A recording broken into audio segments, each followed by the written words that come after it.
Good evening, everyone. Welcome back to another live stream, and thank you so much for tuning in for another show. I hope you have some time for me tonight. It's going to be a nice, long, and very eventful live stream full of very interesting things after Iran began True Promise 3. Before I get into all of the details, I'll just give you a quick teaser of what happened exactly, and then we'll go into all of the videos. This was one of the attacks that happened today, one of the strikes.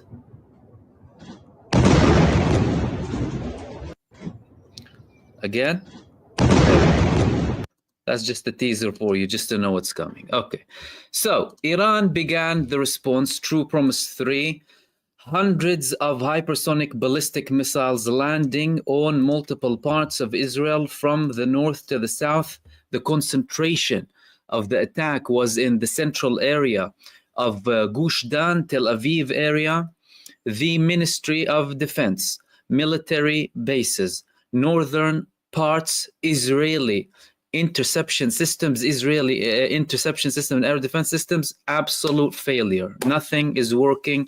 Missiles are landing in multiple parts. That's coming following more attacks coming from Israel in Iran. So for us to get a clear picture of what's happening here, Israel had limited successes in the initial attack against Iran, and they started this psychological warfare. Iran is about to collapse and their air defenses is not working and blah, blah, blah, blah, blah. Then they thought we're going to continue the momentum. All of a sudden, we started to have more and more footage coming from Iran of aggressive interception to a level where 2 Israeli fighter jets, and some reports are saying that their F-35s were taken down in Iran with an Israeli genocide pilot being imprisoned by Iran.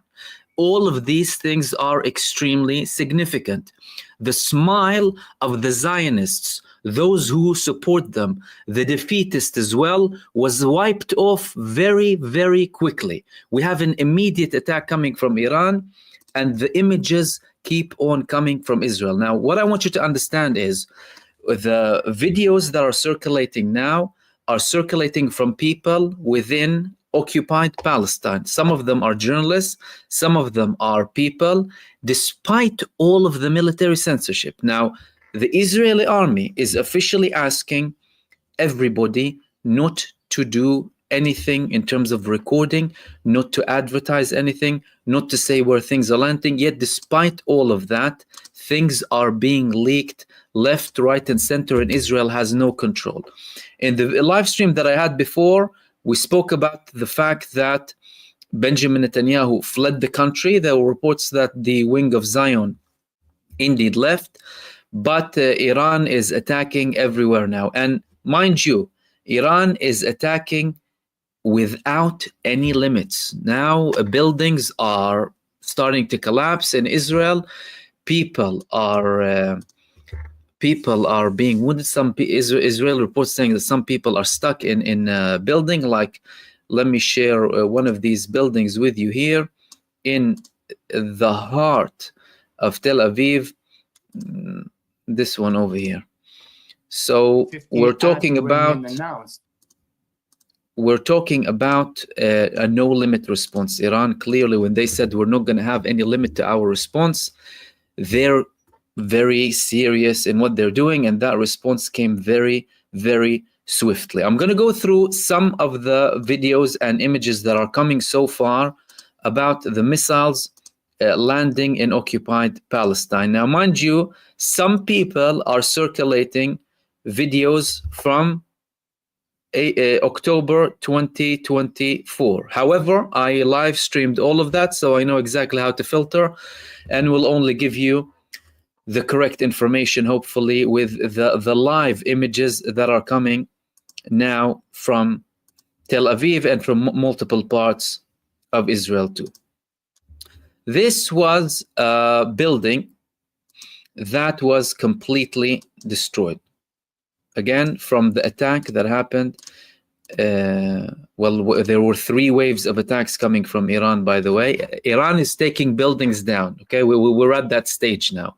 Iran is taking buildings down in Tel Aviv with hypersonic ballistic missiles. Israel's interception systems are a total failure. Nothing is working. By the way, Iran is not saying how many missiles it's using. Okay, that's something very interesting. Iran has, they said, True Promise 3 has begun. Iran said, True Promise 3 is here, but they're not saying, they're not declaring a lot of things. Hundreds of missiles, that's what they said. Hundreds of missiles were fired on Friday evening, successfully breached the Zionist much-touted multi-layered air defense system, annihilating their multi-layered system. That's in the semi-official network of Tasnim. Where from, what type of missiles? Iran is not saying anything. So we have this destruction here. There are other many videos are coming now. I'm going to share everything with you in this live stream. Then we had another very important video. So I showed you the initial video. Here are recordings of security cameras inside of Israel of the missiles landing in Tel Aviv in particular. No interception, nothing is working. All of the missiles are landing despite attempts, again, coming from Israel to intercept those missiles. Doesn't end there, of course. There are way more videos, but we'll keep, of course, circulating all of them. Now, one very important video that I wanted to share with you, and don't worry if you are, I'm going to speak about the planes that were taken down. I'm going to show you videos of the Iranian air defense systems in a second. This was the teaser video that I've given you in the beginning. Let's have a look at this video. And I'll tell you what building this is, by the way.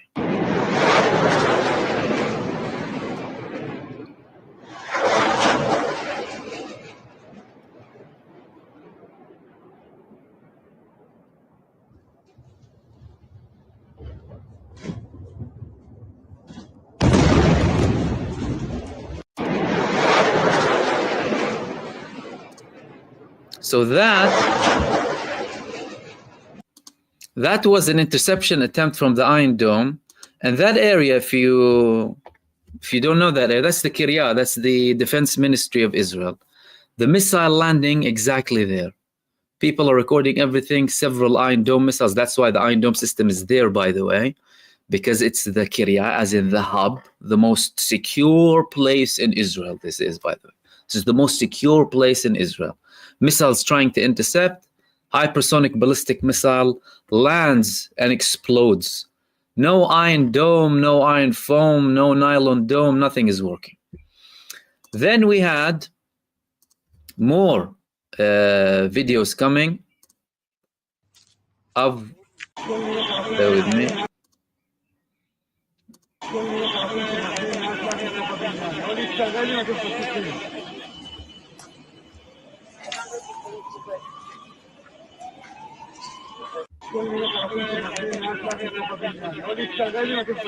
That was one of the buildings that was attacked too.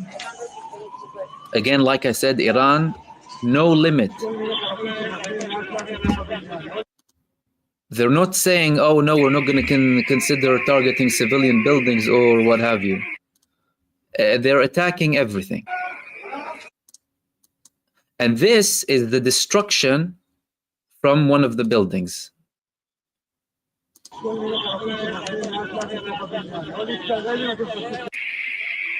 Here.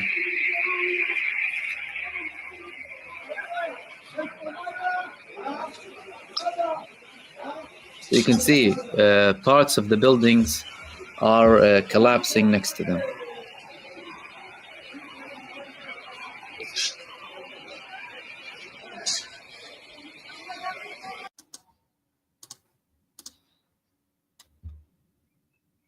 Then there were more images coming from the journalists, right? The journalist teams, they were on a rooftop, and here's what they were saying. Oh my God. Oh my God. So the missile lands, several missiles land, and then the Iron Dome tries to go up. And this is Tel Aviv, by the way. This is the areas in the Kiryat, the hub, the main and most secure place in Israel where all of the decision making takes place, where Benjamin Netanyahu makes his decisions for the genocide, where the leaders of the terrorist army of Israel meet to approve operations, where they meet to decide how many more attacks they want to conduct against Gaza. All of these decisions are made in that area.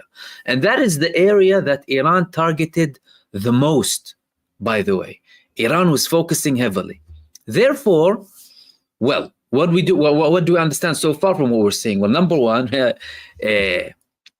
Israel, it's Israel that's failing miserably with interception, which is the same thing that we expected. Nothing surprising here. Miserable failure. Iranian missiles, perfectly fine. Israel said that they targeted the strategic missiles of Iran and all this garbage before. They're still landing. Nothing is intercepting them. Landing in the heart of Tel Aviv, in the heart of the Kiryat, in the most important and strategic locations in Israel. Now, they also said they targeted military locations too. But mind you, not a lot has been revealed about the military locations. I would assume that Nevatim has been attacked. There's a very high likelihood that Ramat David in the north next to Haifa has been attacked too. But again, that's my assumption. I'm sure we will have some sort of elaboration, more information coming in soon. This was another footage coming from Israel about the level of destruction. Look at this destruction happening between the buildings and in the buildings inside of Tel Aviv. Clearly, again, like I said, Iran is attacking without any limits. And again, guys, if you're just joining in, this is a live coverage of all of the videos that are coming from the Iranian attack against the Zionist entity and all of the videos that are coming from there. Now, these are some of the videos that have been published. There are other videos of people taking shots from the West Bank, for example, because people from the West Bank could see, people from Gaza could see the missiles, and many of them were celebrating as well that these were landing. Now let's talk about the interception. So Israel was saying before, oh, we attacked Iran, we destroyed all of their air defense systems. That's not true. These are the people in Iran recording the interceptions happening today.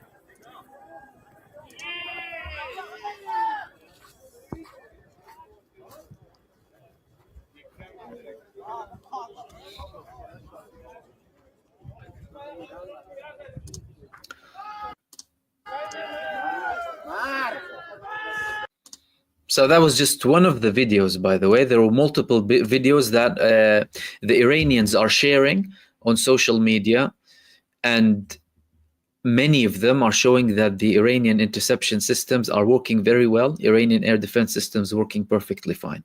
Clearly, there was a limited success in the initial operation of Israel because it was mostly drone related. It wasn't including many missiles, by the way, and not many fighter jets, as many as Israel says participated in the beginning. But clearly, everything is operational now. Look at how many missiles are being launched from the Iranian air defense systems. They have the Bavar 373 Iranian made, and they have the S-300, way more successful than the Israeli Iron Dome David Sling and Arrow 3. Clearly working perfectly fine. Now, not just that, the big surprise is Iran declared that they took down 2 Israeli planes. So we had a report in the semi-official. Now I'll go back to the videos, by the way. I'm going to keep showing you the videos as they come. So like I said, we're going to have a long evening, get your popcorn, get your tea, get your coffee, whatever you want. It's going to be entertaining tonight. Iran said the following. Iran's air defenses down 2 Israeli warplanes, female pilot captured. We have a captive. That's it. We have are they going to call her a hostage, by the way, in Israel? Tomorrow they'll tell you, oh, she's a female. She's a hostage. Not as if she was going to attack Iran and kill children in Iran. No, she's a hostage, they'll tell you tomorrow. I'm already expecting what they're going to say. Oh, I feel sorry for her. The Israeli jets were downed on Friday, according to the reports of the pilot of one of these warplanes, who was a woman, has been captured. The Islamic Republic of Iran has vowed a crushing response to Israel's acts of aggression. The Israeli regime attacked a number of residential neighborhoods in Tehran, location in other parts of Iran, in the early hours of Friday. Chief Staff of the Iranian Armed Forces, Major General Mohammad Hossein Baqiri, commander of the Islamic Revolution Guards Corps, Hossein Salami, and others, of course, were martyred in those strikes. However, like I said, they were replaced immediately, as the Supreme Leader of Iran, Sayyid Ali Khamenei, declared. And Sayyid Ali Khamenei previously mentioned, with this crime, the Zionist regime has prepared for itself a bitter, painful fate, which it will definitely see. And guess what? We are definitely seeing this very bitter fate. Coming hour after hour, Israel has nowhere to hide, by the way.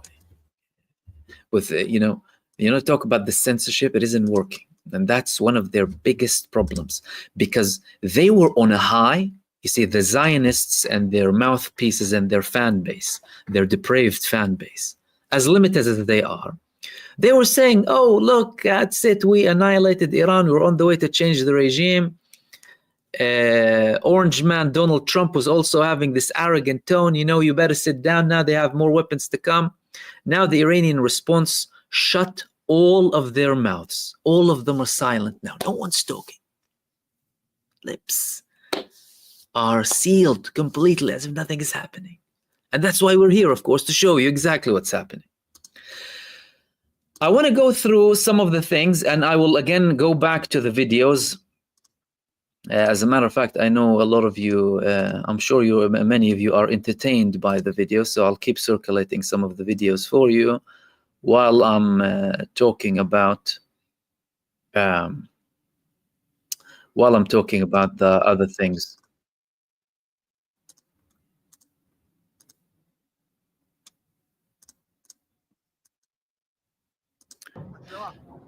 So let's talk a little bit about the responses that are coming from the resistance fronts, from Hezbollah, from Ansarullah, and from Abu Ubaidah. Well, Abu Ubaidah, the spokesperson of Al-Qassam brigades, he made a statement. In his statement, he said,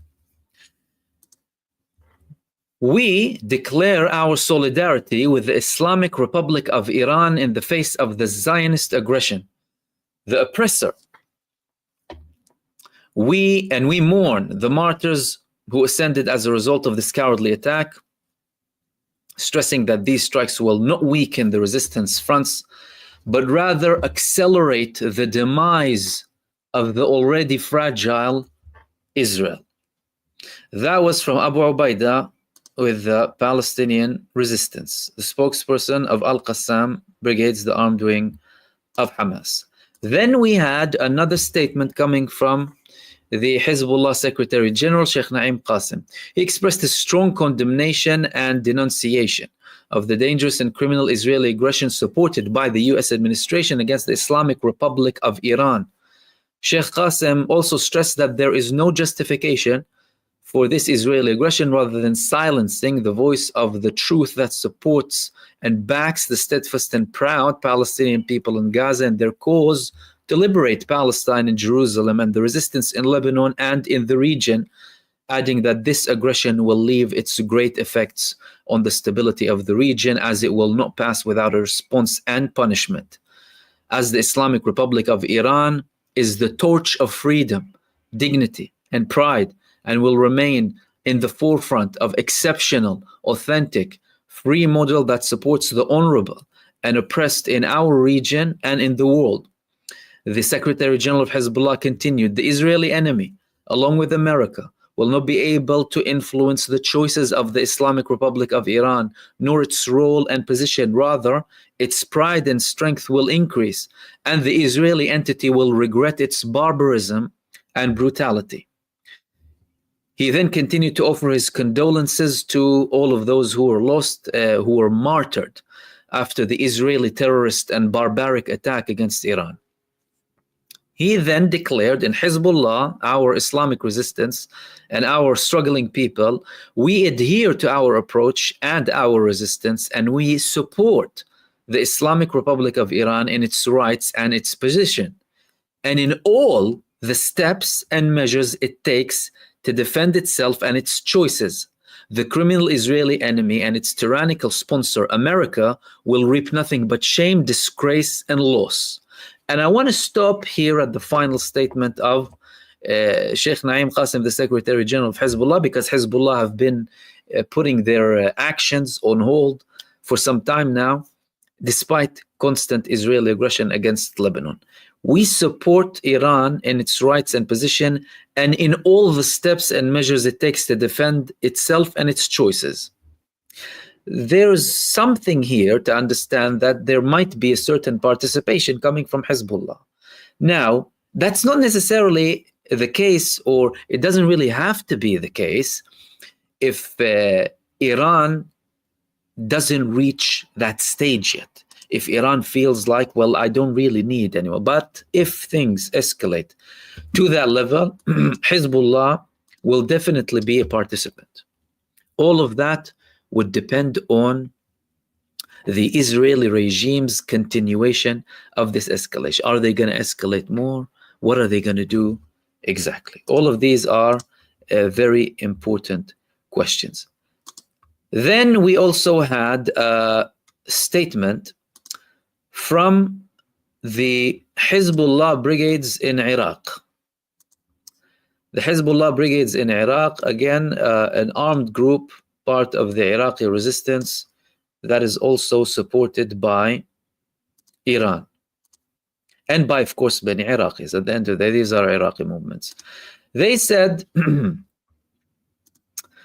the Americans opened Iraq's airspace to Israel, and the government must expel them to prevent further wars. We renew our support for the Iranian people. Katab Hezbollah in Iraq and other armed resistance movements in Iraq were the ones behind the attack on the area that has the American embassy. They were the ones who were carried out this attack and take over part of the popular mobilization forces. That's another response that came from them. From their perspective, they're worried about the use of this airspace inside of Iraq for Israel, the United States allowing them. Then, another statement, the Supreme Political Council in Yemen, Ansarullah, of course, one of very few countries supporting the Palestinian people very bravely, they said the following. Ansarullah in Yemen said, the Zionist arrogance in the region must stop forever. That's the Supreme Political Council. They condemned in the strongest terms the blatant Zionist aggression against the sisterly Islamic Republic of Iran. In a statement, the Supreme Political Council affirmed Iran's right to retaliate deterrently against the reckless aggression perpetrated by the Zionist enemy entity. They said in the statement, we stand with Iran and its legitimate right to respond to the aggression against it. They added, the fact that the Zionist entity informed the United States of the aggression against Iran does not absolve it of responsibility. Rather, it proves its complicity and must be held accountable for it. And they said that this arrogance, basically the Zionist arrogance in the region, must stop forever. Are they also preparing for something very interesting? And again, we will go back to the videos and the recent videos that are coming out very soon. There was another statement coming from Russia.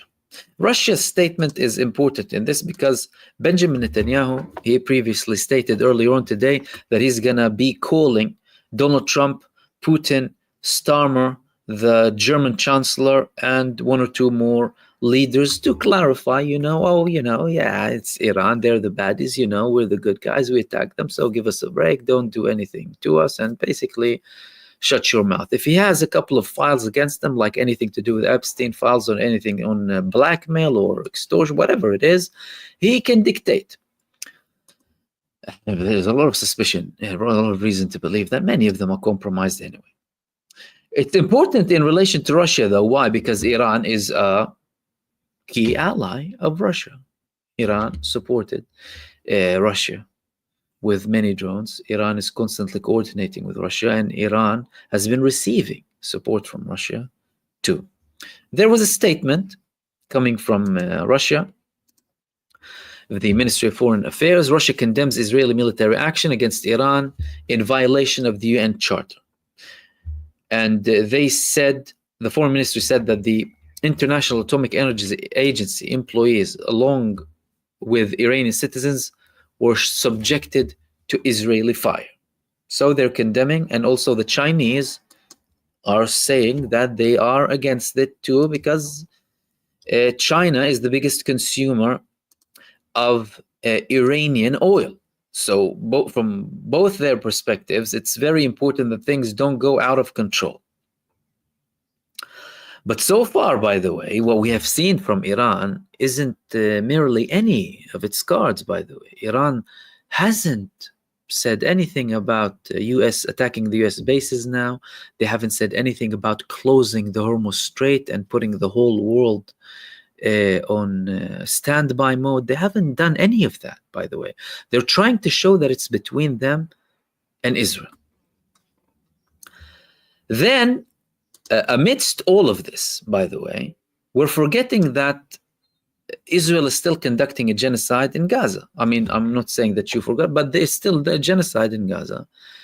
And guess what? Well, the Palestinian resistance is still wiping the heads of the genocide soldiers, the child killers, in the sands of Gaza.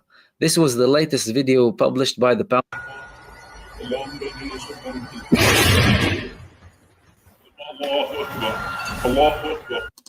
Merkava tank roasted like that in a matter of seconds. Genocide soldiers sitting inside there, finding more children to kill and women. And all of a sudden, probably most likely Yasin 105 directly hits the Zionist Merkava and the Palestinian resistance fighters. Yeah, it was a 105 because you can clearly see it launching from that other side. Yasin 105. So, they talk about the, what is he calling it? Netanyahu, Gideon's chariots. Netanyahu's wheelchair, Gideon's chariots. And the Palestinians are calling some of their campaigns David's stones as well. There's a war of words, and terms happening between the two sides. Now, Israel now, by the way, is starting to confirm that it has casualties because it was really, really difficult to hide all of that.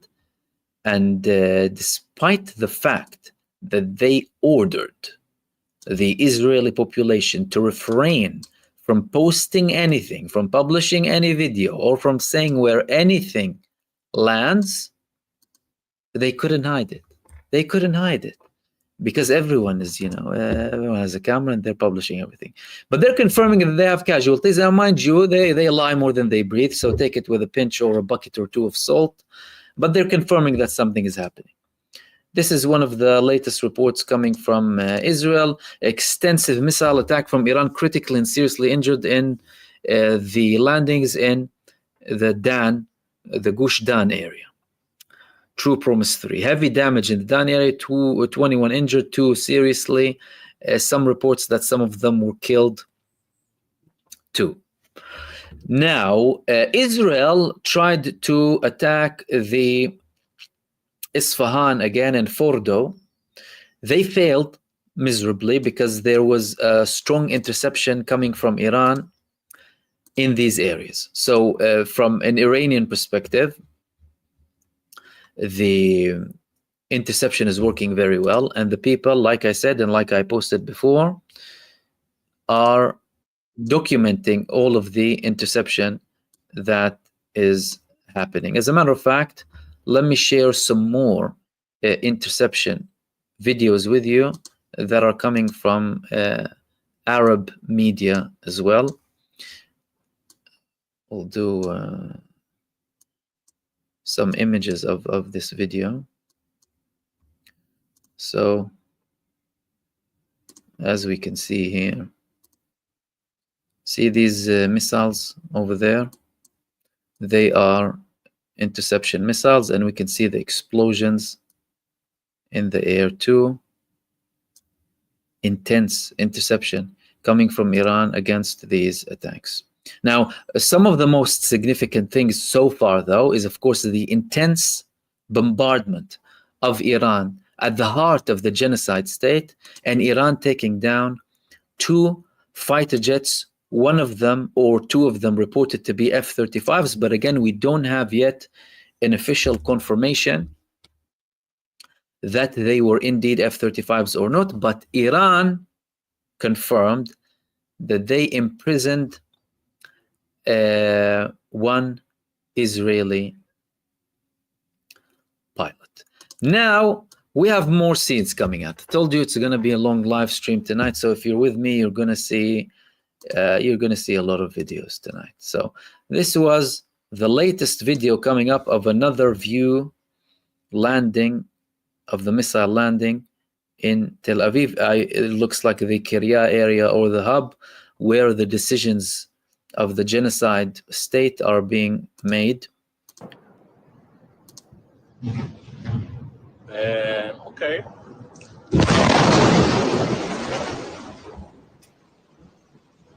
Go. Go. יא בני זונות, יו, אני בהלם. אני בהלם. יו, אני בשוק. אני פאקינג בשוק.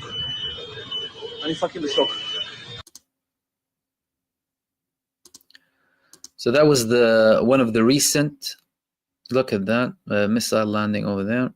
One of the recent videos being published now. And we have more videos to come, by the way. But this was one of them. Now, so far, Israel declared that there were 3 rounds of attacks coming from Iran against Israel so far. 3 acts of response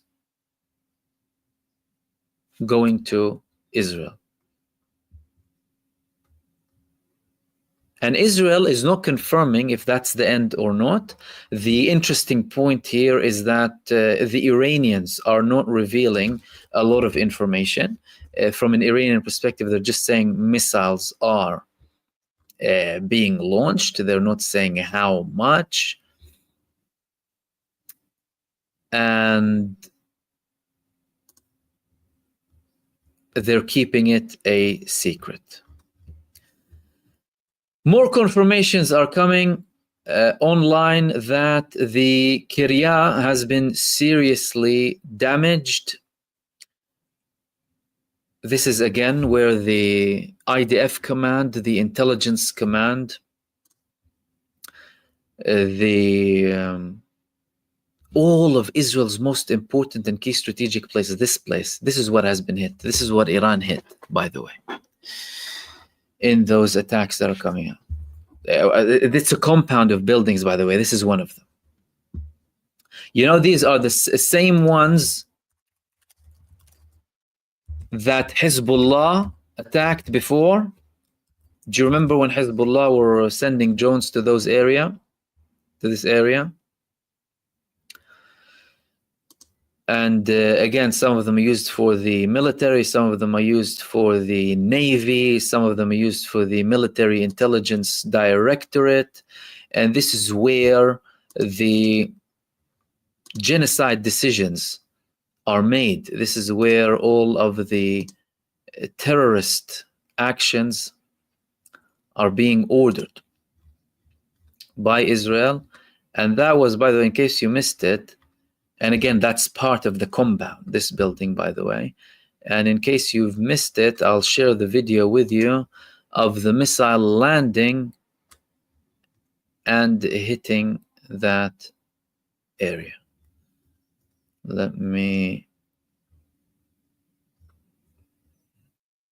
here we go.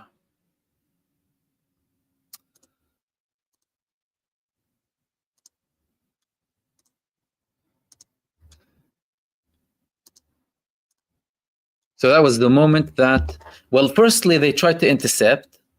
Firstly, the Iron Dome tried to intercept the missile, but then it didn't work. And the Iron Dome is positioned in many parts around the Kiryat, by the way, because they know how important it is.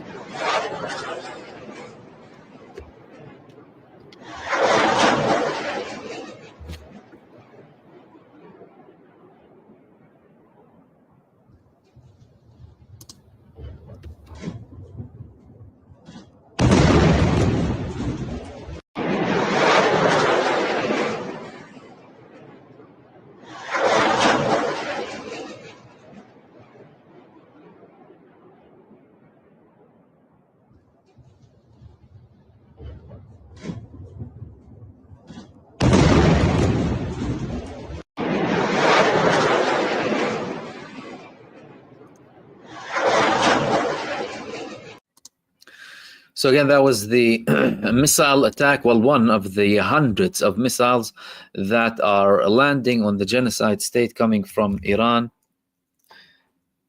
And that was the one that landed in the Kiryat, or what is known as the hub.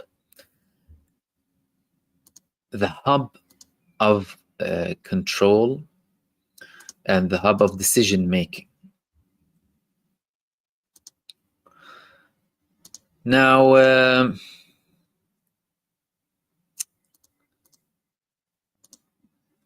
before I continue quickly, I would like to thank anyone who is participating in the chat and sharing your thoughts. Thank you very much. Unfortunately, I won't be able to keep up with everything, but thank you very much for your participation. And special thanks to everyone who's sending supers, Soul Flare, Studio Rainer, Danielle Sharp, Studio Rainer again, Soul Flares again, Donna Vorche, Aini Anwar, Mudassar Hussein, Palestine Saras Free, Liliana Calkins, Mano Shahar, thank you so much as well. Isa Mattis, Wise Penny, Studio Rainer times 3 as well. Thank you very much for that. And also big thanks to Winter Jasmine too. Thank you very much. And massive thank you to Mike Galasso. Thank you very much. Thank you for everyone who is participating. And of course, everyone else who is participating in the chat. As I said before, I'm with you for this live stream, a live coverage of all of the attacks that are taking place by the Iranian forces against Israel. Let's go through let's have another recap and follow the latest videos that are being published. Again, filtering them, I'm going to make sure all of the info that we're getting is from today. In case you missed this one over here, this is the level of destruction that is taking place in Ramat Gan. This is reported to be in Ramat Gan in the central part of Iran, next to Tel Aviv. Iran is attacking without any limits. Iran is destroying buildings, taking buildings down, the Kiryat military bases, focusing the majority of the attack on the central part of Israel. Now, there were reports again that military bases were hit. So far, we haven't seen videos, at least, from today about the military bases being targeted. It was mostly the Kiryat, this one over here, and all of the other locations that I will mention too, like the northern part, some of the bases in the north, and some of the locations in the south too. There are reports that are coming in, and mind you, okay, unconfirmed reports. But when I say unconfirmed reports, do you remember when Hezbollah targeted the head of the 8,200 unit, and then he never came on the screen ever again, and Israel said that he resigned? Hezbollah said that they targeted him, but they didn't verify that he was killed because they didn't have that confirmation. In Israel, they said that he resigned, but he didn't have any ceremony or anything as such. Now, some circulating information online, again, not verified, please, so don't take it as if it's like the head of the Israeli military intelligence directorate. And there are reports about sleeper Iranian cells inside of Israel. This is an unconfirmed report. Is it possible? It is possible. Why? Because, well, I've been covering how many networks of Iranian operatives inside of Israel have been uncovered. Israel has a special prison for them in the north. But now, again, unconfirmed report.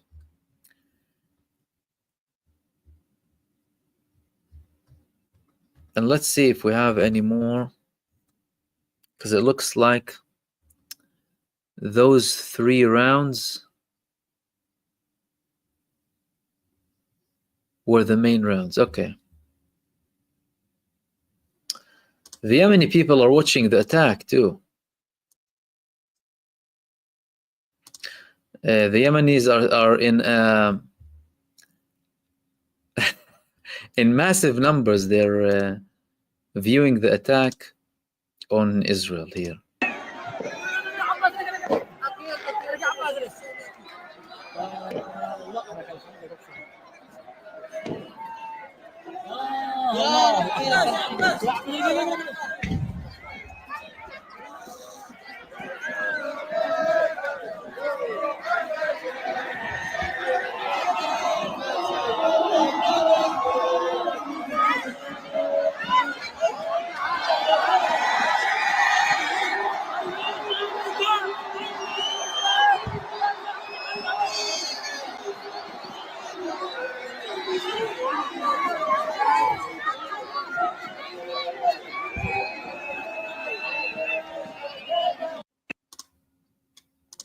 So it's like a football match in Yemen. People are going out to view everything live. Okay. IRNA news agency, ladies and gentlemen, now we have an official confirmation. This is coming from the official Iranian, the Islamic Republic news agency. We have a verification officially from Iran that Iran destroyed 2 F-35 fighter jets. This is just coming live now. Iran destroys 2 Israeli F-35 fighter jets. The air defense forces of the Islamic Republic of Iran's army successfully shot down and destroyed 2 Israeli F-35 fighter jets and a large number of their micro air vehicles. The fate of the pilots is unknown and under investigation. So the reports that came earlier were true. Iran took down 2 fighter jets. There was also another report that wasn't mentioned here, which was the confirmation that a female pilot was imprisoned. That's one of the latest things that have happened here. Let's see what else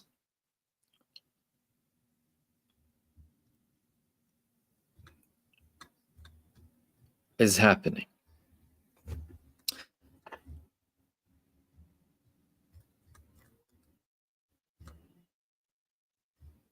Okay.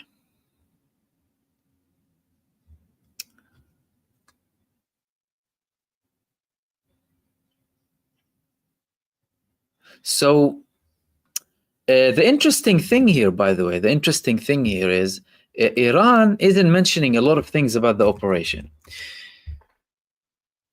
but that's keeping everything on super high alert.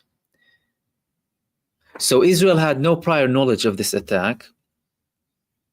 From an Iranian perspective, they haven't said anything. They haven't mentioned, exactly how many missiles they launched, exactly which locations they're targeting. All of the information that we're getting is from, sources internally. And again, that was the attack on the Israeli Ministry of Defense near the Kiryat too. Of course, they have an Iron Dome position there, trying to protect it, but it failed miserably.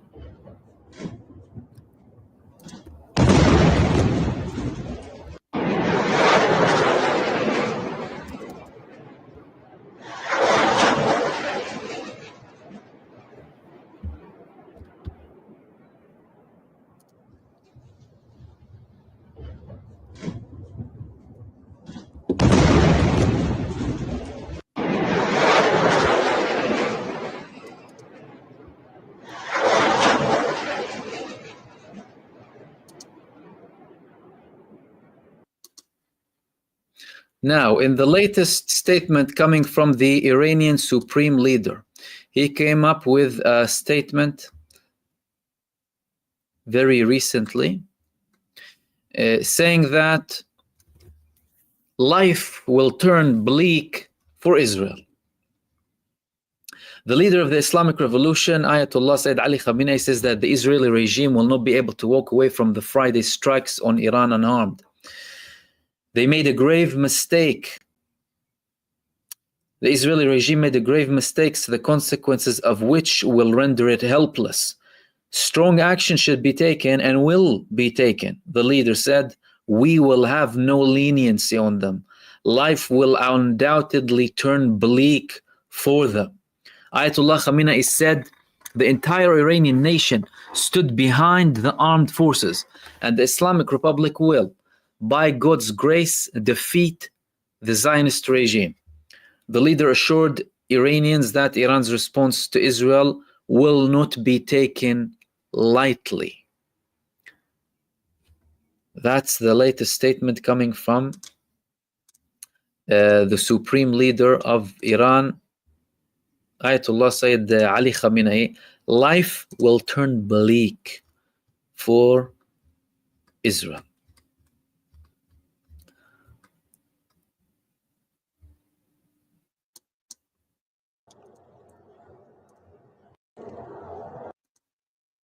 And this is these are other images as well from the missiles landing and the failed interceptions from Israel.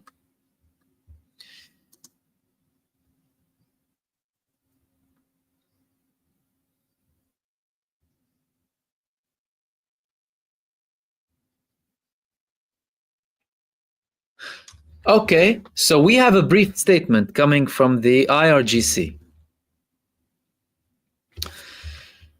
And in this report, they are confirming that the Iranian counterstrikes began without notice. The images of footage began to appear of missile after missile penetrating Israel's missile defenses and exploding upon impact on their targets. Again, that's official Iranian media, by the way. State media. Huge fireballs lighten up the sky night, as we can see, of course, here from these videos. Reports say Israel's Ministry of War has been hit. Israeli air defense batteries around other specific targets were also taken out before the missiles came down on the higher profile targets. This is a very interesting, that's new. So Iran is saying, guys, that they attacked some of the air defense systems before the high profile locations were attacked. This is new, this is very important too. The Islamic Revolution Guards Corps, IRGC, said in a brief statement after the strikes began that dozens of Israeli targets, including military sites and air bases, were being hit in pinpoint strikes. It said that more details would be offered later. In a second statement later, The IRGC said that the force's missiles and drone units had targeted the Israeli military bases that had been used to initiate the strikes on Iran, as well as industrial weapon manufacturing and other military sites deep in Israel. So we have an attack against the military industrial complex in Israel. That's very important. Now we're starting to get more clarification about the location. So the Ministry of War, the military bases that initiated the attack against Iran, most likely Nevatim and Ramat David, as well as individual weapon manufacturing and other military sites deep in Israel. The statement said that intelligence collected, including through satellite imagery, showed dozens of ballistic missiles had hit their targets, and we can see, of course, from the videos coming out from Israel. The Israeli military also carried out target strikes against Iran's top military leadership, they said later on. So finally we have a confirmation, and that's a very important confirmation, that the locations that have been hit is the Ministry of War, or what Israel calls the Ministry of Defense, the bases that initiated the attack against the Iran, most likely Nevatim and Ramat David, potentially Palmachim too, but it's most likely Nevatim, because it has the F-35 hangars, but F-35s can go in other locations too, in Israel, by the way. Then the military-industrial complex. This is very serious. Iran is attacking everything. Iran is, as in not everything, but Iran is not having any limit to. It's not like it's way more severe than before, and we're talking about at least 300 missiles. The Israeli reports that are coming are talking about at least 300 missiles. Now, let's see what's the latest from, because so far we're not having official responses, by the way. Maybe it's because Netanyahu fled Israel, by the way, in case you didn't know. Netanyahu's Wing of Zion, his version of the Air Force One, it left Israel early, by the way. Left Israel way before the Iranian attack began. But there aren't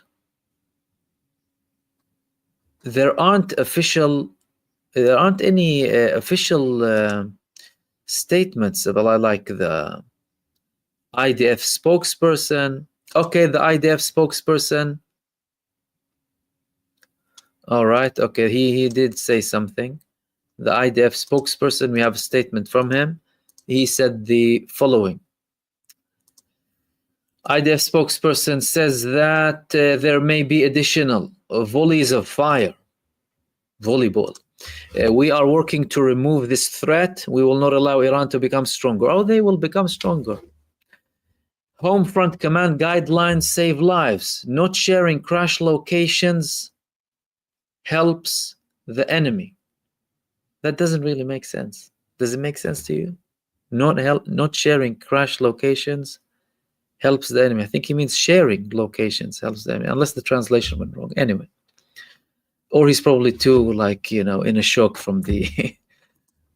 Don't forget, he might be one of the people whose locations were targeted, because the Kiryat was attacked, and the Ministry of Defense, at the end of the day, these are serious places. Let's see if there were any other statements coming from any officials in Israel. So far, the IDF spokesperson is saying we're expecting, we might have more attacks coming from again. Oh, he's saying another thing. He's telling the Israeli citizens, he issued another statement that they're petrified. They're petrified. He issued another statement saying that IDF spokesman issued a statement that to citizens that requesting not to publish documentation of crash sites. Please note, publishing videos and photos from crash sites constitutes assistance to the enemy during combat and constitutes a violation of state security. You are requested to refrain from doing so immediately. Well, that isn't going to work. Who's going to listen to him? Half of the population isn't getting orders from the army. Who's going to listen to the spokesperson? They loathe them. These people, the majority of them in Israel, by the way. Once again.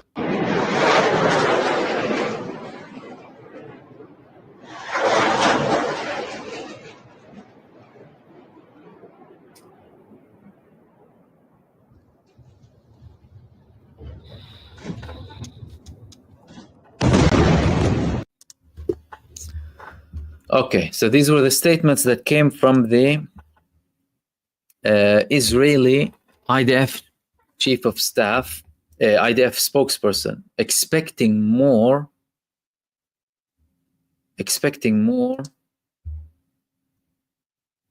attacks. Okay, there are attacks.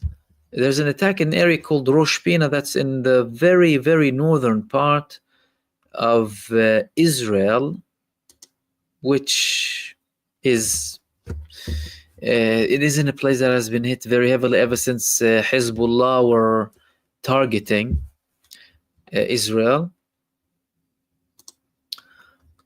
Netanyahu's poodle, the defense minister Israel Katz, the war minister, the genocide minister Israel Katz, or Netanyahu's yes man / poodle, he also made a statement.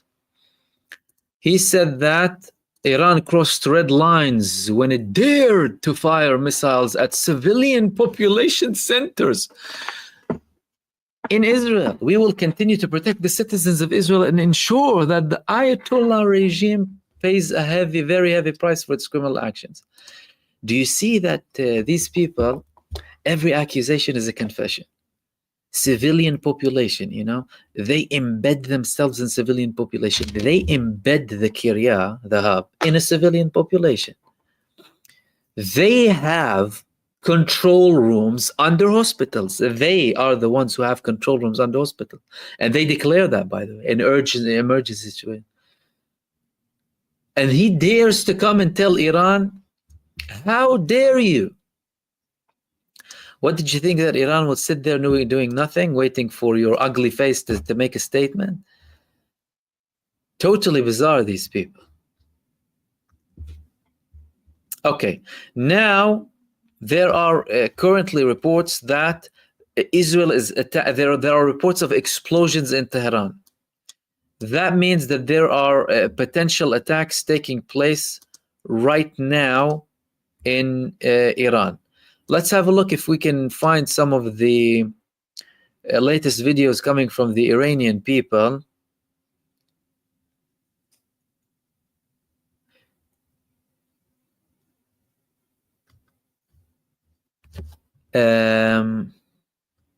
Okay.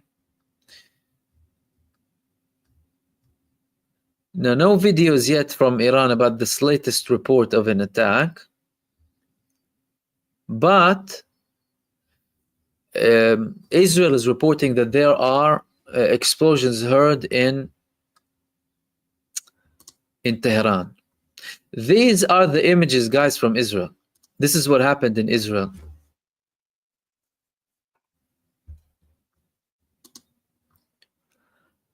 These are the Iranian missiles. That's what they do. So again, Iran, no boundaries whatsoever. No boundaries whatsoever in this attack. This is the most intense attack that we have seen from Iran ever since this genocide began. True Promise 3, we saw building being taken down. We saw the murderous terrorist Ministry of Defense, or more accurately, Ministry of Genocide, being attacked, the Kiryah being attacked, then military bases that ordered the attack on Iran, again, most likely Nevatim, maybe Ramat David participated too, most likely Nevatim, because they have the majority of the F-35s, and Iran confirmed that they took down 2 F-35s. So for those of you joining now, thank you so much for tuning in. We're just covering the latest Iranian response against Israel following the attack, the Israeli terror attack against Iran earlier on and their nuclear sites, the assassination of several senior military figures.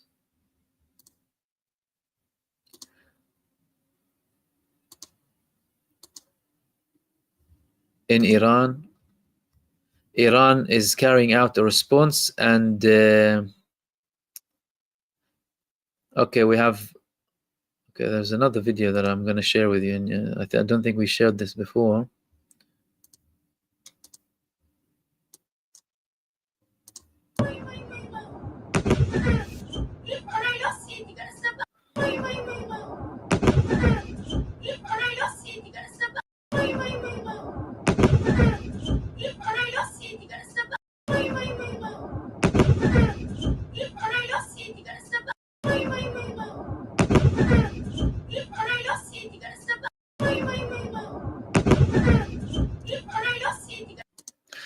So again, these are the images that are coming from many people in, this is the Tel Aviv area, by the way, and the Iranian missiles pounding Israel.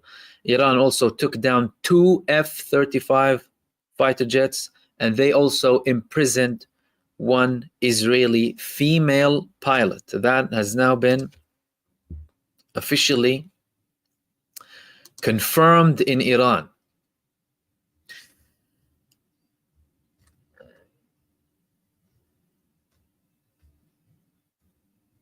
And the latest reports are that explosions are being heard in Tehran. No Iranian confirmation now. The Palestinian resistance, I shared a video with you earlier on of them taking down an Israeli Merkava 4. Now the Palestinian resistance, they just made another statement, because don't forget, the things are intense in Gaza too. The people are still suffering, and the Palestinian resistance is still very, very active. So the Palestinian resistance in Gaza said that it is carrying out the death sentence against IDF agents, and they arrested mercenary elements working with Yasser Abu Shabab in the city of Khan Yunis, south of the Gaza Strip. So, death sentence to anyone cooperating with the Israeli army by the Palestinian resistance. This is the same militia that is tied with ISIS that Israel confirmed that it's supporting, by the way. And basically the Palestinian resistance is confirming now that they are executing them, anyone operating with the IDF.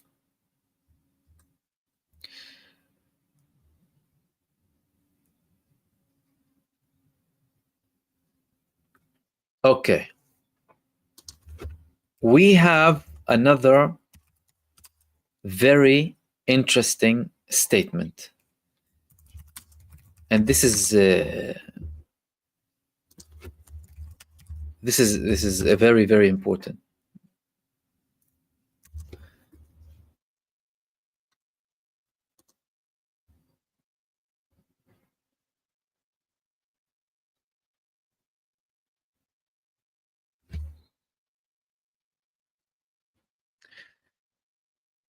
There are some reports saying that, I'm trying to get to the source here, that the IRGC said, well, they did actually say, they announced the start of Operation True Promise 3 in response to the attacks.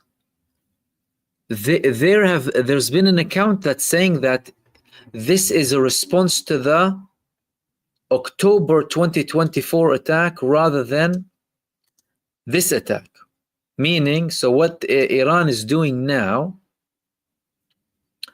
is a response to the October 26, 2024 attack. And that it hasn't began responding to what Israel did today. If that's the case, that is very, very important. Let's see if we can find this in one of the Iranian media or official Iranian media, because there weren't many statements coming from Iran.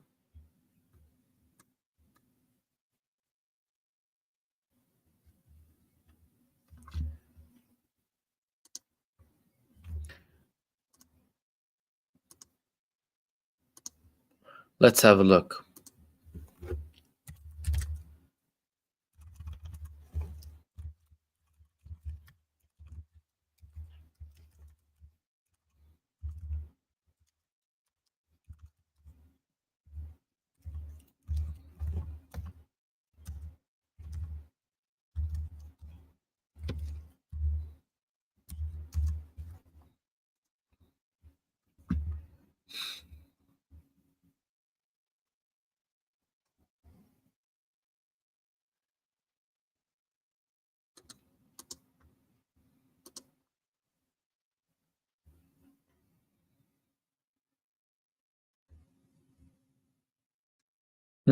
No confirmation, no official confirmation from that, by the way, that this is only a response for the October 2024 attack.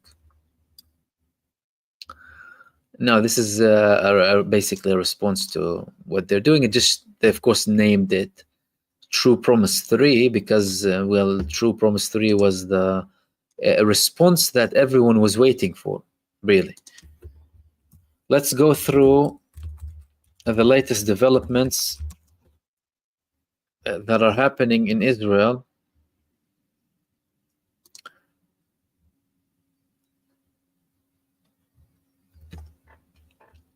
And again, these are images, if you're joining us now, of the attacks that are taking place or have taken place in the past several hours on the heart of Israel.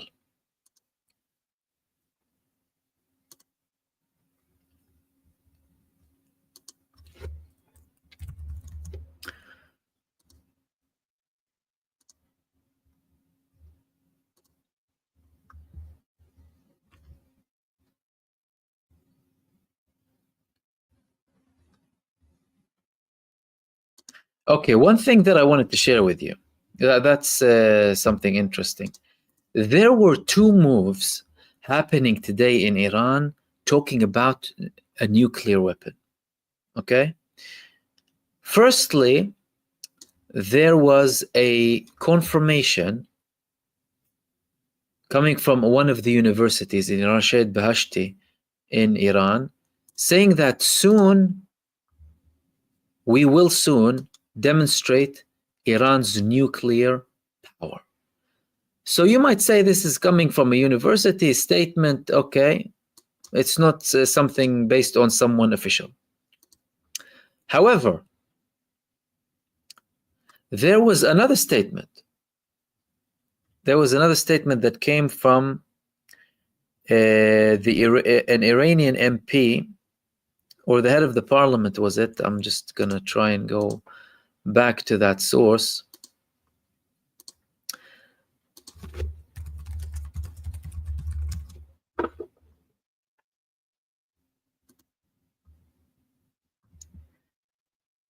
Yeah, there we go. Iranian lawmakers urge supreme leader to authorize nuclear weapons. MP Hussein Ali Shahriari, a prominent conservative legislator, says, as members of parliament, we humbly ask the supreme leader to give order allowing Iran to possess nuclear bombs. Ahmed Nadiri, a member of the parliament, echoed the call, saying, we ask the supreme leader to allow us to move toward filling the deterrence gap with nuclear weapons. And clearly, there's something missing there, because of course, you know, the countries that are asking Iran not to have a nuclear weapon are arrogant and in many cases, of course, racist, supremacist countries. trying to impose their will on Iran. No one is saying anything about, and they have nuclear weapons. Like the United States is asking them not to have a civilian nuclear program, when the United States itself is the only country that used the nuclear bombs on innocent civilians in Hiroshima and Nagasaki. And in Iraq, dangerous uranium and what have you. And they have the audacity to tell Iran not to have a nuclear bomb. Clearly, that could be something that's missing there. Maybe North Korea understood the game early on. Now, Iran refrained from having a nuclear bomb because the supreme leader, he issued like a religious decree, or called fatwa, saying that we can't have nuclear bombs. I mean, potentially you can say that's fair enough, so long as all of the world disarms. All of the world doesn't have nuclear weapons. But now they're asking him to revise that. Like, let's have another look. Maybe we should have nuclear weapons. This is a strong development because, you know, the United States was hoping to reach some sort of a level of pressure on Iran where it forces them to basically come back crawling to the negotiating table and beg them to have a deal. That clearly didn't happen. And that clearly isn't going to happen.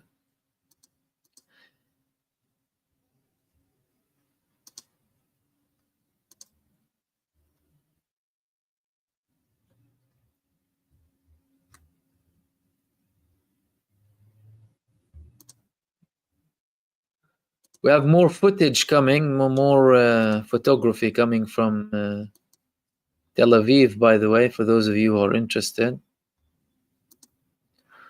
These are some of the images from the attack tonight.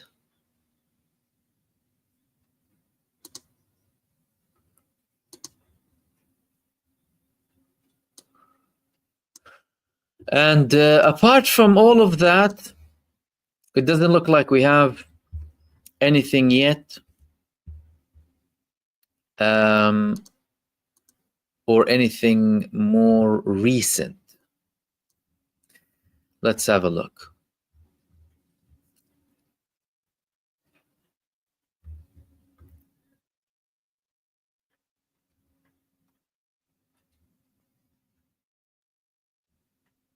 Now there's a confirmation from the Israeli police, by the way. I'll just get the last couple of updates before we wrap up for this live stream. If required, I'll have another extension, another live stream after this.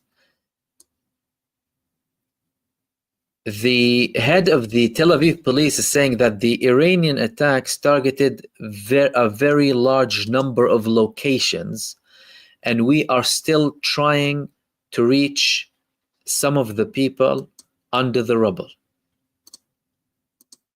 So Israel is now in the position that it has been inflicting on the population of Gaza since the genocide began, but that's not even a fraction of what they have been doing to the people of Gaza.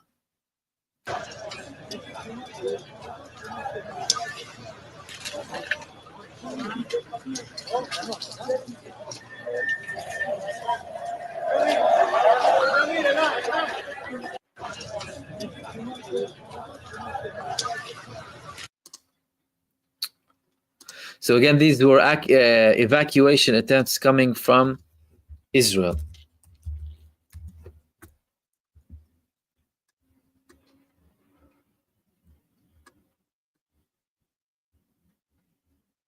But they haven't disclosed again all of the location.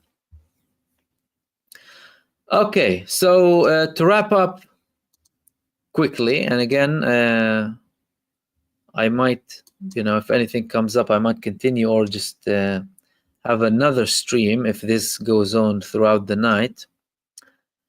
So far, we have, or I'll actually keep this live stream, leave you with some of the videos and be back to this live stream. So far, we have at least 300 missiles coming from Iran against Israel. Israel is censoring the majority of them, but many people breached the censorship and published some of the videos. Most of the attacks are being carried out from in the Tel Aviv area. The Kiryat, or the hub, the main command control unit, has been hit. The Ministry of Defense, or the Genocide Ministry in Israel, and the Kiryat includes also the Military Intelligence Directorate and the leadership of the IDF, the leadership of the Navy too. This was the missile that landed on the Ministry of Defense. Then there were attacks on all of the bases that were used to carry out an attack against Iran.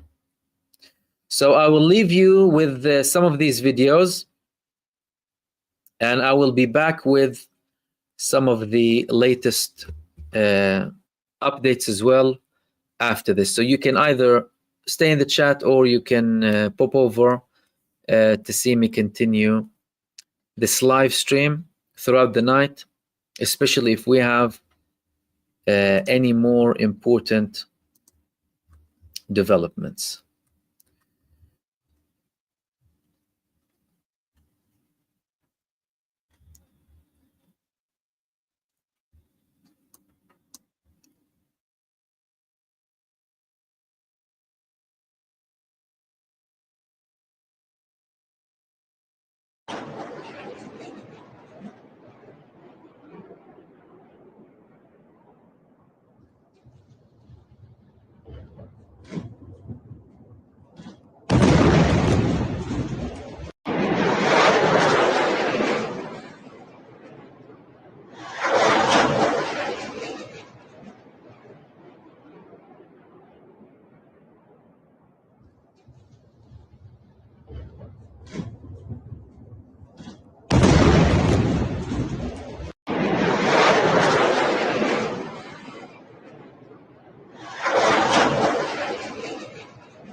And I'm back with you, everyone. Again, welcome back to another live stream. And thank you so much for tuning in for another show. If you're joining me now or have been with me for the whole time, I just went on a quick break and came back. Thank you for everyone waiting in the chat. If you're new to this live stream, we're covering the latest attack that's coming from Iran, or the level of attacks that came from Iran against the genocide state in the past several hours. Now, listen, some people are looking for mainstream media news and coming out, oh, I'm not seeing anything on CNN or the BBC. Well, that's why we're here. Ya Habibi. What do you think? You're not going to see any of that there. Plus, these people, they strictly adhere to all of the demands that are coming, ladies and gentlemen. So that's why we're sharing these videos with you. And some Arab media, okay, I have a very big problem because I'm taking sources from Arab media, from Hebrew media, and from English media. But English media, nothing is coming, to be fair. So mostly, and social media, of course, after verifying that it's from today. I have noticed a pattern in, and I'm not going to name them, in Arab media networks to undermine what Iran is doing. And I find that appalling. I'm seeing some headlines, Iran flexing muscles. Iran flexing muscles? Earlier on today, I was hearing these analysts coming on Arab mainstream media saying that Iran is going to find it really hard to recover from this. Iran got a really huge blow. We're not sure if they're going to ever be able to retaliate. And listen, this is part of the game. This is part of their psychological warfare. Be careful. Don't fall for this trap.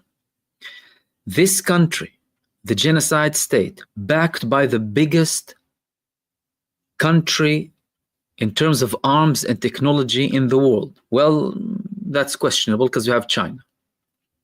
But they haven't been able to defeat the Palestinian resistance in Gaza despite 19 months of barbarism and genocide and 100,000 tons of TNT. And you're telling me they're going to defeat the Persian Empire? You're telling me they're going to defeat the great nation of Iran?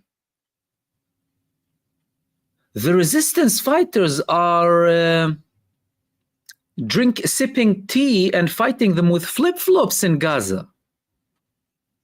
Do you think they're going to defeat Iran? Do you think Iran will stop having capabilities? What are these people talking about? So I've noticed this pattern, not just, I mean, of course, some Western mainstream media, they're ignoring everything, by the way. But the Arab media that's supposed to be giving us the true image, or at least something resembling something, is happening in the region, the Arab country, they're trying to downplay what Iran is doing. And I find that appalling. But this is what's happening. Some people are saying nothing is happening. You go to some of the Western mainstream media, oh, nothing is happening. Nothing is happening. All of that. And nothing is happening. Well, I have to be thankful for social media, though.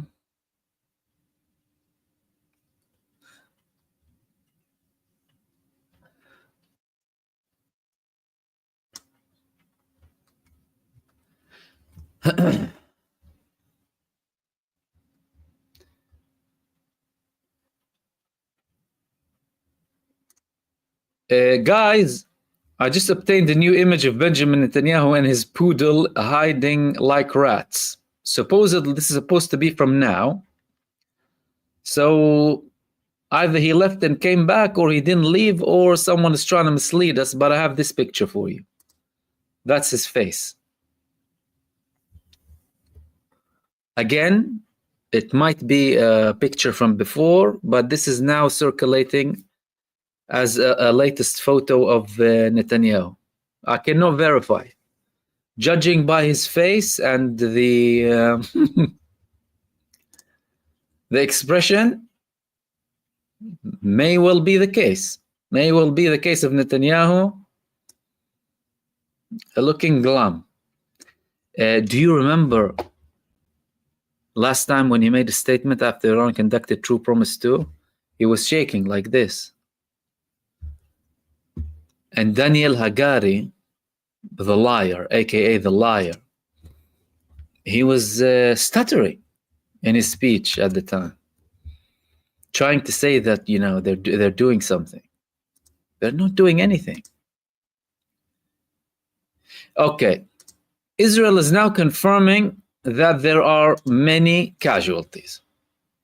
Again, let's take everything with a pinch of salt, or a bowl of salt and 2 bowls of spicy pepper. But this is what Israel is saying. Extensive missile attack from Iran, 63 injured, including 2 in critical condition. Previous reports came that Israel is still taking things, trying to evacuate people from under the rubble.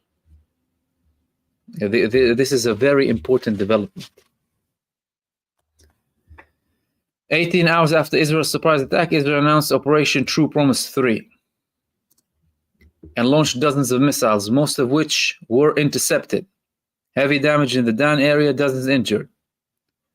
IDF announces it's possible to leave the protected area but stay nearby. Cabinet discusses response. Iran crossed red lines. The Ayatollah regime will pay. Well, show us.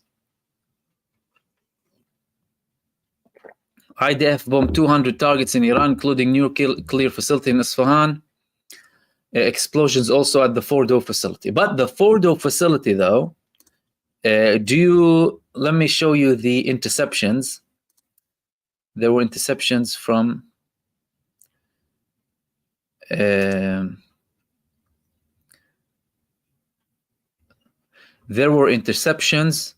in Iran, near the Fordo. And now there's another news bit saying that there's a suspicion of a hostile aircraft intrusion in the Eilat and the Arava. This is just now, coming just now. Suspicion of hostile aircraft intrusion in Eilat and the Arava. That's in the southern part of Israel. Could be Iran or could be Ansarullah, by the way. Yemen today, they launched a hypersonic missile on Israel, by the way.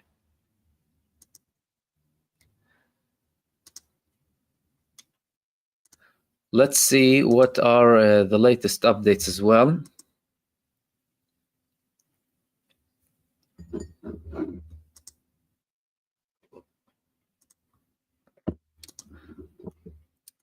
So other sources, CNN is reporting based on an Israeli source. Countries in the region supported our air defense systems as happened in the previous Iranian attacks. Now, the reference here could be only to Jordan. Why? No other country said that it's going to help Iran. There were no verifications that there were interceptions either in areas like Saudi Arabia or the UAE or what have you. Marco Rubio earlier on refused to confirm if the United States will be helping intercept. The Times reported that Britain will not be helping Israel defend. So the assumption is it was only Jordan. The king of Jordan is very dedicated. Very dedicated to Israel. So that was the only confirmation that we had about an interception. Let's see any other. Okay, there are more reports now with reports about explosions in Iran again, in Tehran.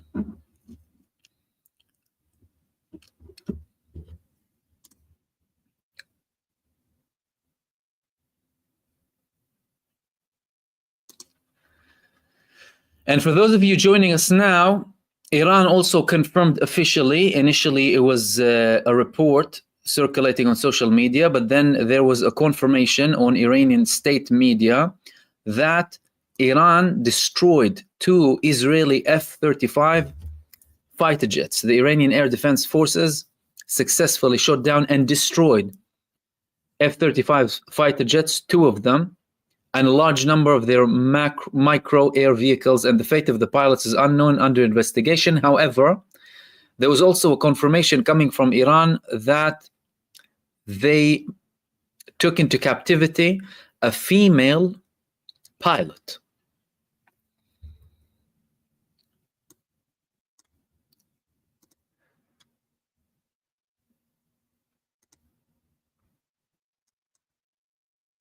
And these were the scenes coming from Israel,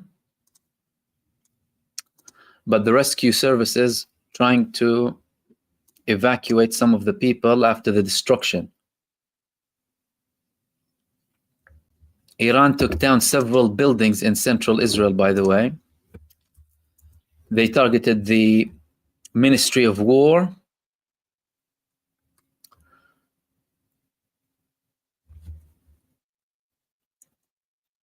they targeted the Kiryat, or the hub. They targeted all of the bases from which Iran carried out the attack.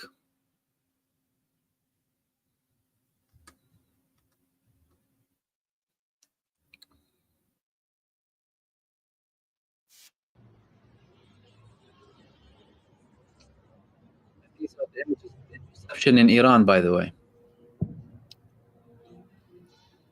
Because some reports said initially that Israel managed to take down all of the Iranian air defense systems. You can clearly see the interceptions active, accurate, targeting all of the Israeli terror attacks inside of Iran. And that happened in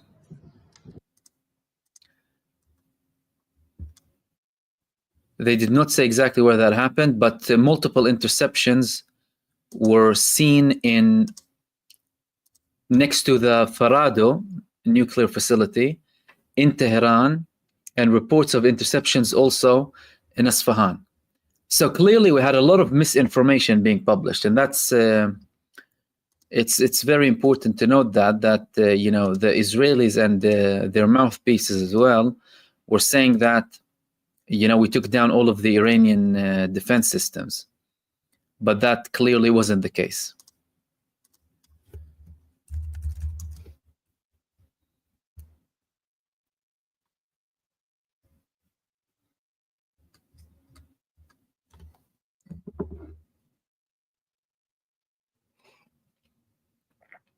Israeli Channel 12 is saying that 300 Israelis were evacuated after their homes have been severely damaged. And they are arranging refugee shelters for many of the Tel Aviv residents. The IRGC said that they targeted the military locations and the air bases that were the source of the Israeli crimes against Iran. There were sirens also heard in Jerusalem, and there were sounds of explosions heard in Haifa and in other parts in the north too. And that could have been an indication that Iran targeted and heavy fighter jet sounds too in those locations. That could have been an indication that Iran also targeted the Ramat David base in the north, and not just the Nevatim base in the south, which is the main base that Israel carries out its genocide from inside of the Gaza Strip, and one of the main places that it has its F-35s in. And in True Promise 2, there were, well, we showed you the images in True Promise 2 when Israel, when this base was targeted.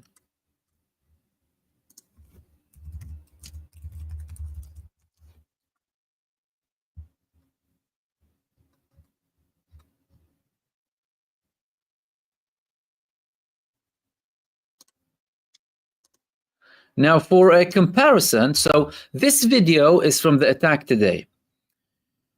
Let's try and compare what happened today so far and True Promise 2. True Promise 2 focused primarily on the military bases. Now we're not just talking on military bases. But this was True Promise 2. This was the attack that was carried out in October. Let's compare the two.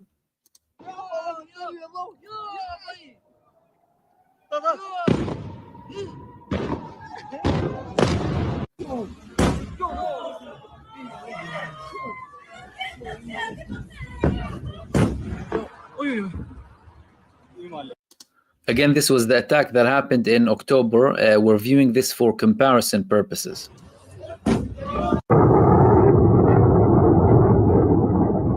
This was the launch from Iran at the time.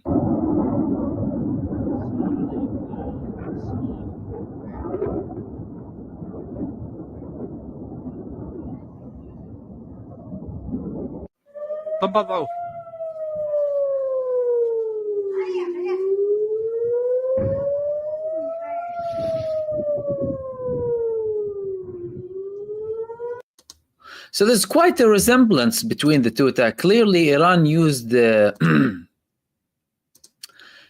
similar missiles.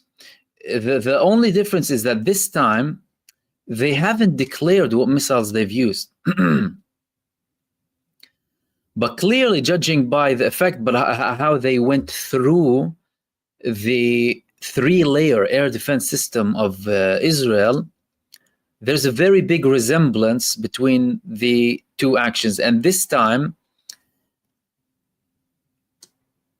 there were many places that were hit. So this is the previous time, it focused on military bases, a few military bases in Israel. In Iran confirmed that too.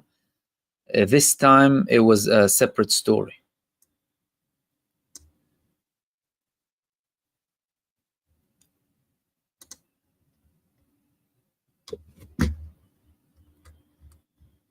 Okay, it appears to be that the image that I shared with you, this image is accurate. Why? Because there was just a report being published in one of the Israeli main media outlets that Benjamin Netanyahu and Israel Katz are in the bunker, and that the Israeli cabinet is meeting now to discuss the response to the Iranian response. And they are expecting more escalation. The report said, after the response to Israel's opening strike came, an Iranian official claimed that this is just the beginning. The IRGC said that they had attacked dozens of targets. Israel is conducting a situation assessment. The expectation is escalation in the next waves of attacks. American sources tell CNN the attack on Natanz was extremely effective and probably also included cyber operations. Natanz, there was a worry of radiation. Earlier on in the morning, the IAEA said that there is no worry about radiation going outside of the site. And again, I must stress here, and that's not something that's being mentioned very much, the level of recklessness of this massive terrorist government, terrorist state, led by these two genocidal war criminals, attacking a nuclear site and risking radiation. I mean, isn't this worthy of headlines? After they committed genocide, they go and attack nuclear sites? What is are the Western countries okay with another Chernobyl disaster or a nuclear disaster, or is it okay because it's in Iran? What is this logic? The report continued about this meeting between Benjamin Netanyahu and Israel Katz. Prime Minister Benjamin Netanyahu are in the bunker where they are currently conducting a situation assessment following Iran's response to the Israeli opening strike. Several ministers and heads of the defense establishment are also participating in the discussion. An Israeli source told CNN that the cabinet is currently discussing the Israeli response to the Iranian attack, in which, according to the IDF spokesman, less than 100 ballistic missiles were launched in 2 volleys. Incorrect. The initial report said 300. But these people, again, they lie more than they breathe. Most of which were intercepted. You liar. All of these videos are showing, they're telling you all of them were intercepted. What liars these people? No wonder they don't want the people to share the videos. According to him, the expectation now is that Israel will respond with further escalation in the next waves of attacks against Iran. An Iranian official quoted by the Fars agency threatened that if Israel attacks energy and economic infrastructure on its territory, it will immediately attack those infrastructures as well. A senior Iranian official told Reuters, "Our revenge has only just begun. They will pay a heavy price for killing our commanders, our scientists, and our people." Now, mind you, that's one thing that I didn't tell you yet. There were reports in Israel about electricity shortages. That could have been due to 2 reasons. Number one, Iran already attacked one of Israel's power stations. 2, it could have been a side effect from some of the missiles that landed next to electricity locations inside of certain parts of the central part of Israel.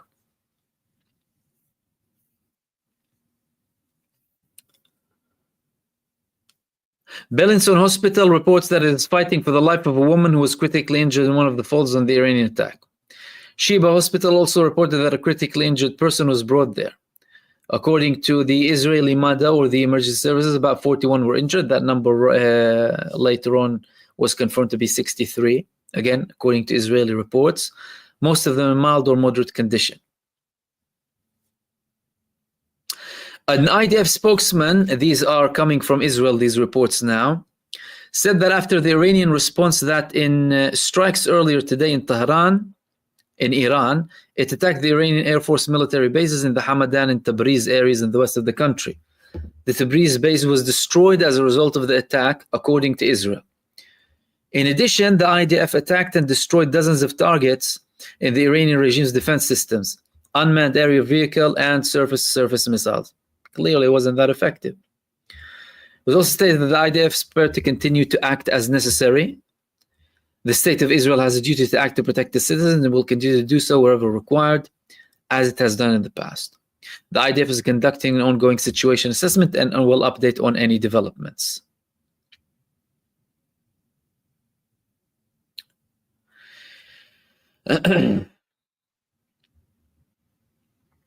In relation to the IAEA, they're saying that the head of the International Atomic Energy, Rafael Grossi, claimed that in an emergency meeting of the UN Security Council that the Israeli attack on the Natanz nuclear facility destroyed the uranium enrichment facility located on the ground, which has been enriching at a level of 60%.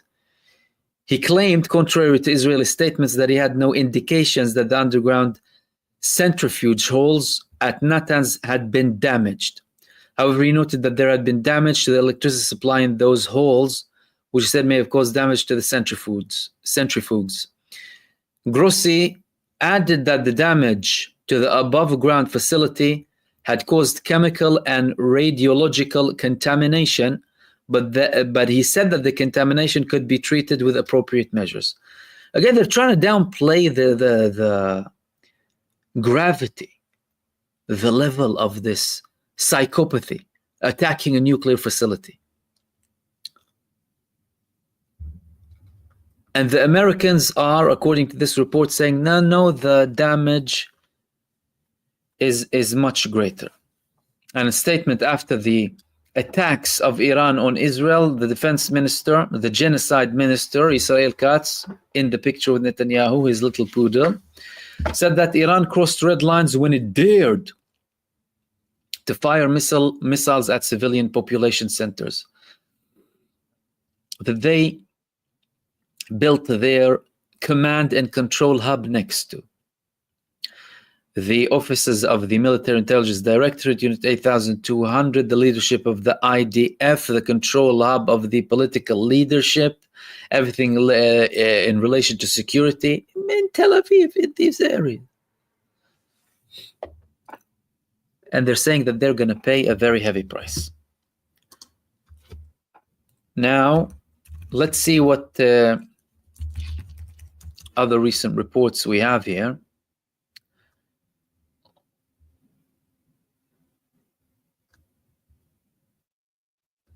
Okay, we have new images that I'm just gonna try and share here with you. Iran firing shots at Israel from its Navy ships. Here we go.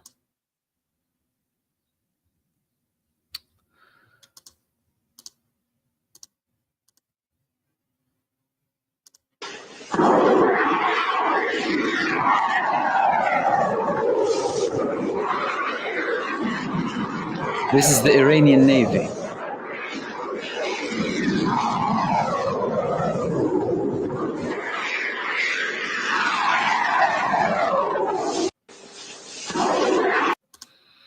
Again, this is the latest development coming. Iran didn't just conduct an attack from the ground, so it's not just surface-to-surface missiles. The Iranian Navy also participated in the attack. This is a very important development here.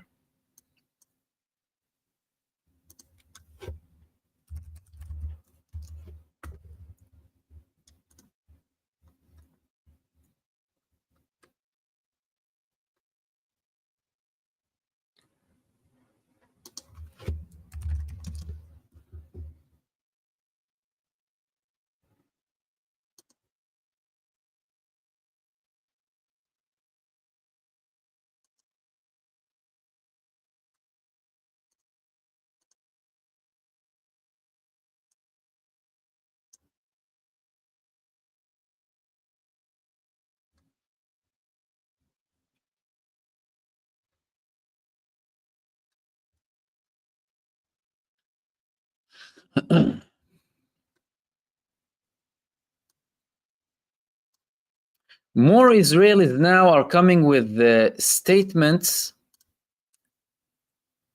Some of the Israeli population, residents affected by the ballistic missile strikes launched by Iran towards Israel, are describing dramatic moments and the heavy damage to their homes. There was a crazy impact.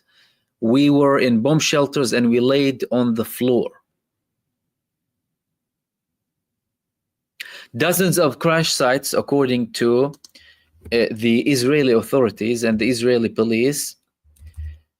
For the moment, the orders of the Israeli army are for people to remain next to safe locations and not go too far from them.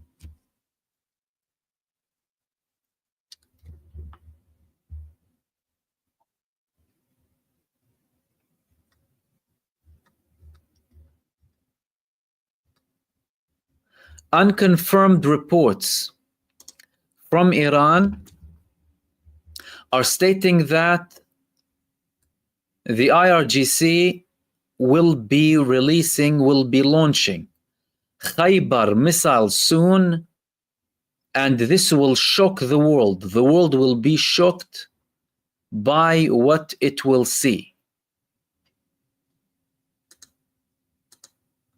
Let's have a look at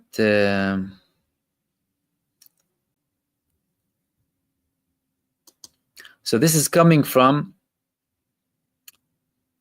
the Iranian news agency in Arabic, saying that the Iranian Revolutionary Guard is publishing missiles will be launched soon and the world will be shocked by what it will see. Khaybar missiles. These are supposed to be some of Iran's most lethal missiles, by the way.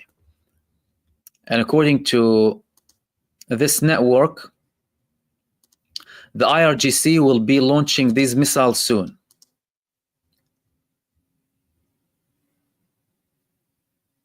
And now we have a confirmation, by the way, coming from Iran, that the Iranian defense systems, air defense systems, are intercepting Israeli projectiles. Iraq is confirming that dozens of Israeli fighter jets went through Iraqi airspace. This led the brigades of Hezbollah in Iraq, which operates under the Popular Mobilization Forces, to demand from the Iraqi government to immediately expel all of the remaining American forces because they are allowing the Israeli fighter jets to attack through Iraq.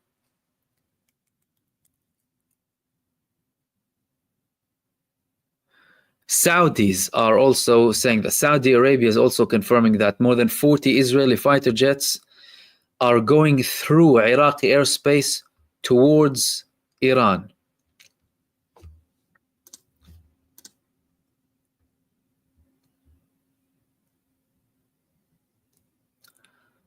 Iran's ambassador to Russia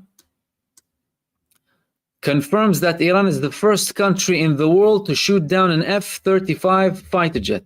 2 of them, actually, not just 1. So long for the,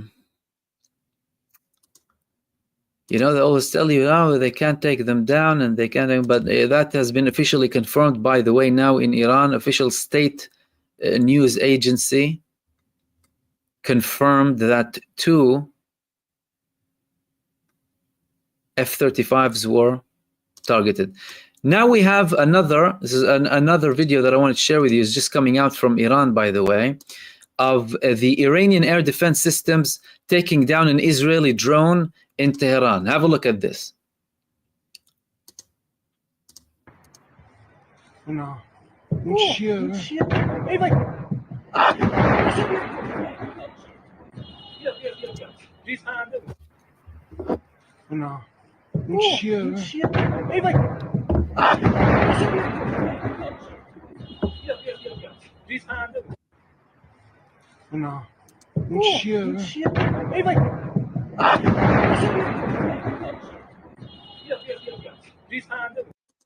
So again, this video is just coming from Iran now, by the way, of the Iranian air defense systems intercepting an Israeli drone.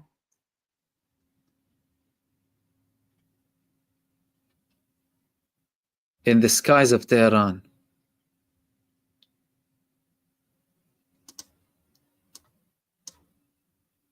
We have more images reported to be as interceptions coming from Iran too, the Iranian air defense systems, and that's also from Tehran.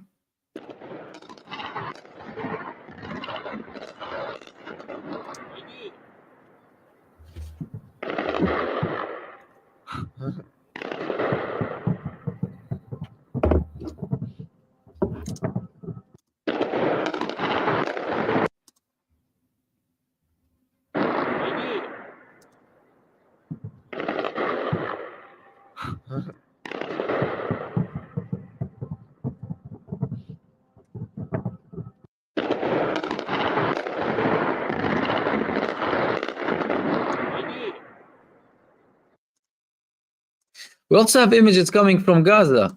Anas al-Sharif, he's a Palestinian journalist from Gaza. He was sharing the scenes of the Gazans welcoming the Iranian missiles. Let's have a look.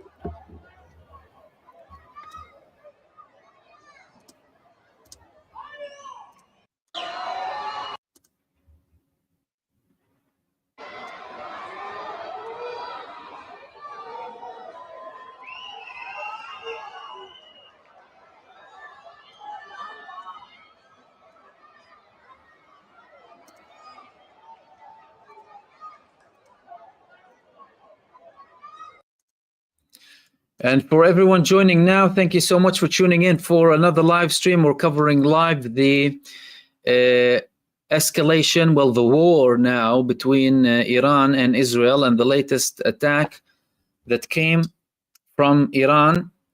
Thank you everyone for participating in the chat,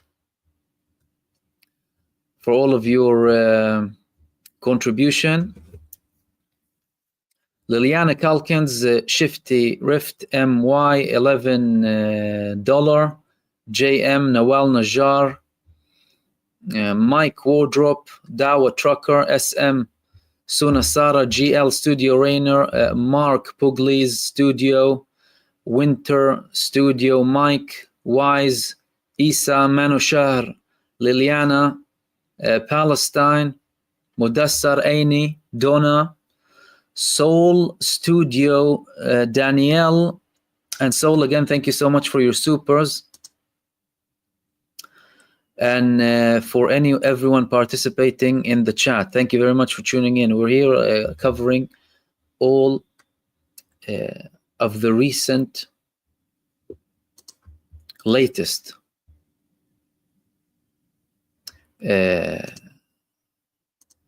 action taking place between Israel and Iran. So these were the latest scenes coming from the Gaza Strip, and this here is the latest that's happening now, the interception happening in Tehran. This is reported to be one of the interceptions happening in Tehran now.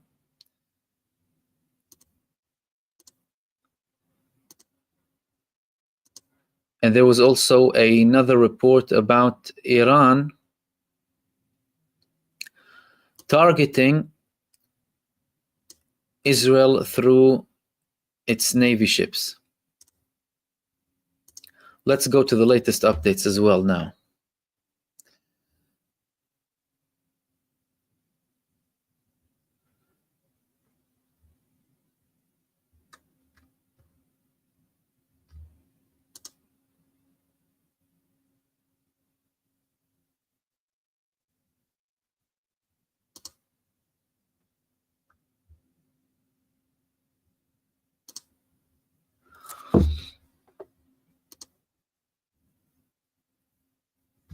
Mandy Finden contacted me on X, tagging an account called True Promise 3, confirming that so far, that's from the True Promise 3 account on X, Tel Aviv Financial Center, Israeli Ministry of Defense, Ministry of Economy, Tel Nof Air Base, multiple locations in the Haifa area, and the gas platform off the coast of the Gaza Strip have been targeted. I have no verification of that, but that has been published by the True Promise 3 account on X.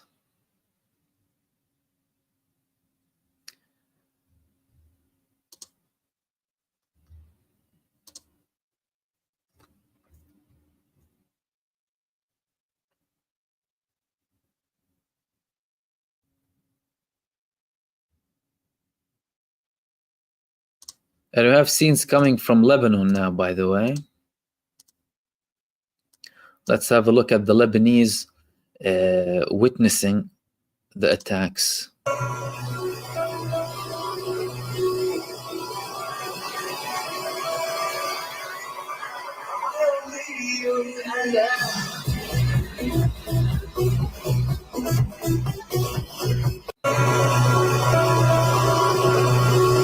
The Lebanese are having a dance party on the scenes of missiles landing. You can see them from Lebanon. You can see them from the West Bank too, and from the Gaza Strip.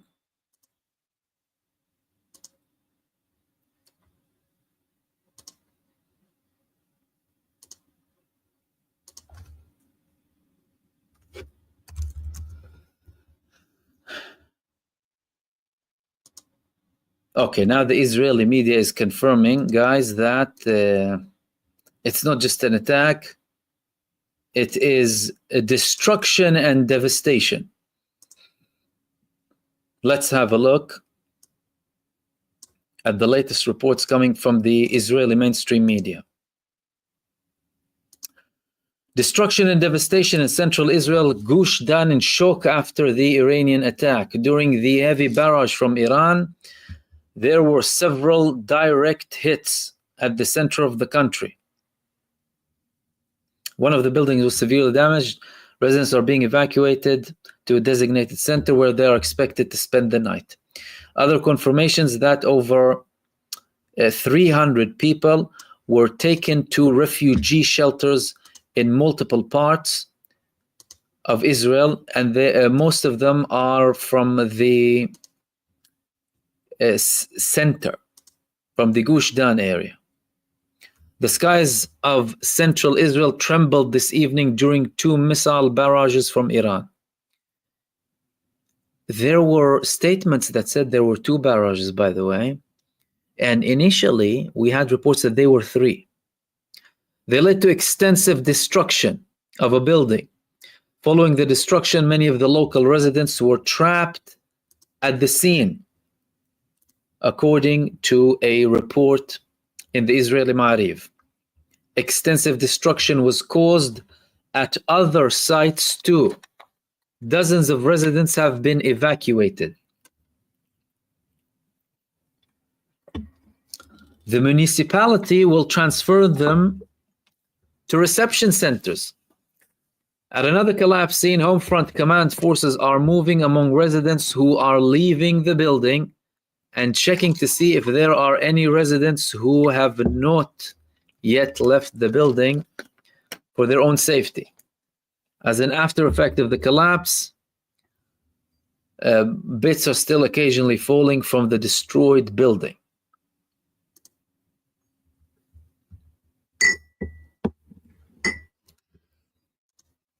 These were some of the images of the destruction, by the way. And I'll share with you a few other images of the destruction, like the one we have here. So extensive damage. Finally, Israel is confirming at last that, well, there is destruction.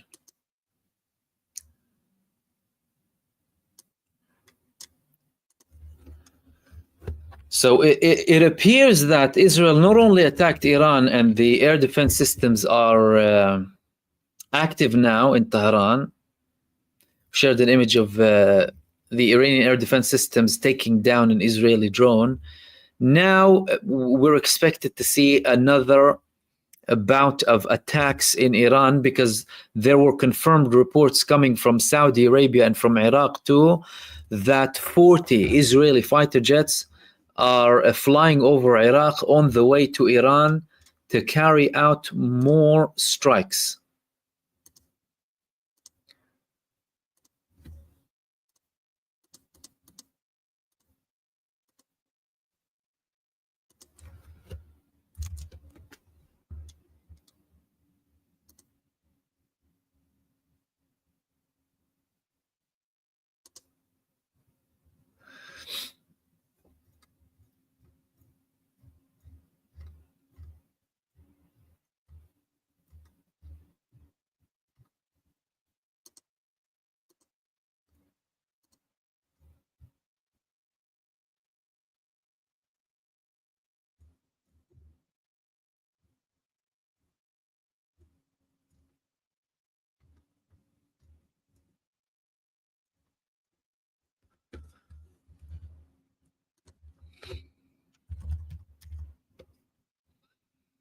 Again, these scenes are coming from the destruction.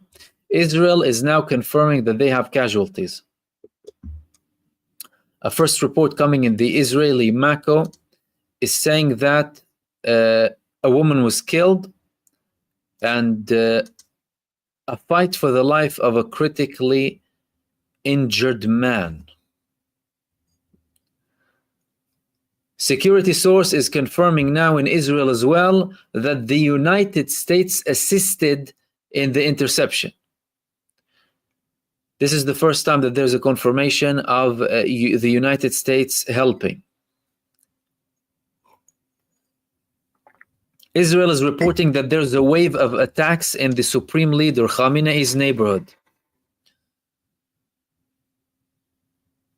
And in relation to the attack in the south, because there were sirens heard in Eilat and the southern part of occupied Palestine, the Israeli Air Force is saying that they intercepted 3 drones in the Eilat and Arava area.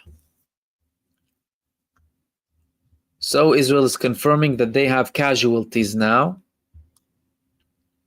A woman was killed, according to Israeli media. Previously, there were also confirmations from Israel that there were people under the rubble in several buildings.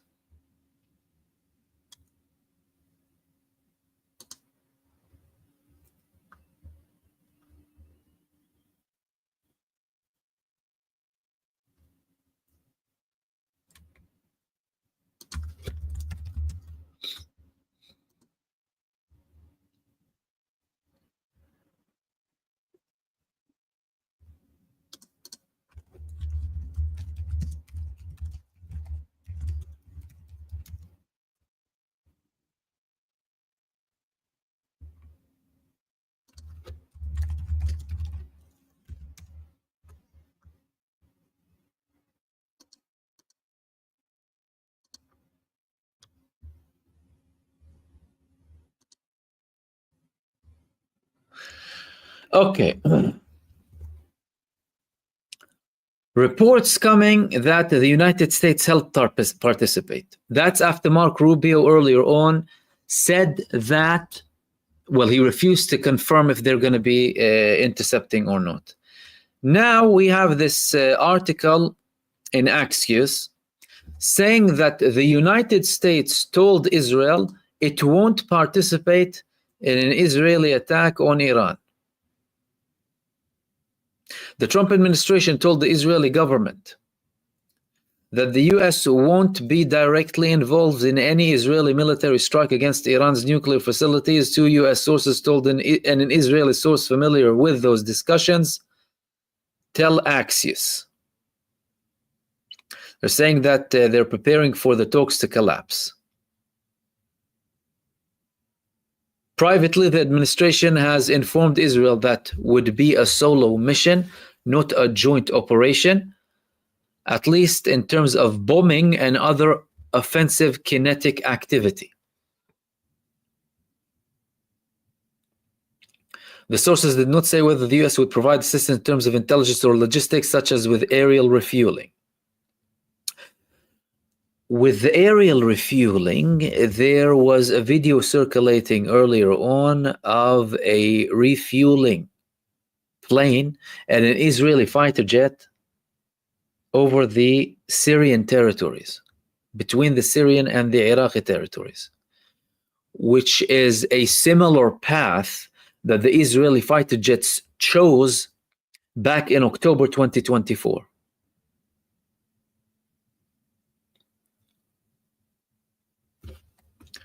So, again, a confirmation that they're not going to help with a strike on Iran. That's at least coming from Axios. Trump is also telling Axios, Israel's attack could help me make a deal with Iran. He views everything. It's like the typical, approach, viewing everything in a deal way or in a monetary way. No care about people's lives or escalation or nuclear or recklessness or whatever. They could help me make a deal. President Trump told Axios he believes Israel's massive strike likely improved the chances of a US-Iran nuclear agreement. I think he's delusional. What do you think, the Iranians will come begging you for a deal now? There are calls now in the Iranian parliament for the supreme leader to authorize a nuclear bomb.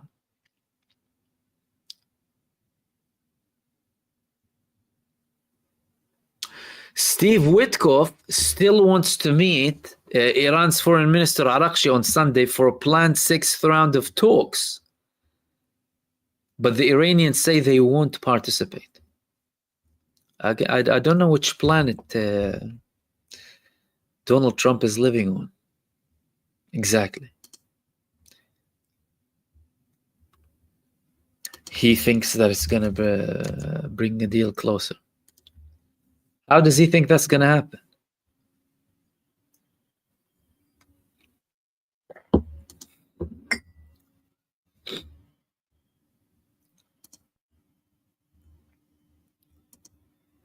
What? I don't believe what I'm seeing. Hold on a second. Hold on. CNN? Iranian missiles batter Israel's air defenses. What? What's happening? Iranian missiles batter Israel's air defenses. What's happening, CNN? What? I still don't trust them. Don't trust any of the mainstream media outlets. But, well, it's the CNN. CNN is confirming that Iran is battering the Israeli air defense systems. What else did they say?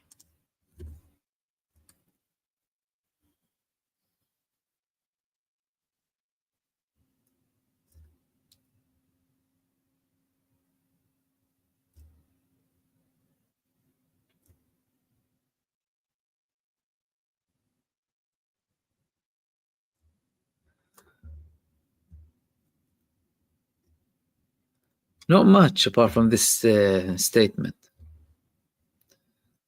Quite surprising.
The Israeli, listen to this.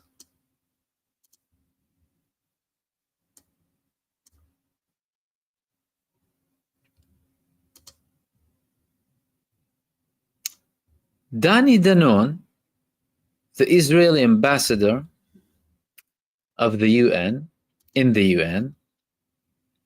If you don't know him, Danon, that's him. He made a statement. He said that the attack in Iran is to save lives. Can you believe that? Okay, breaking now. We have more sirens in Israel. Let me tell you exactly in which areas.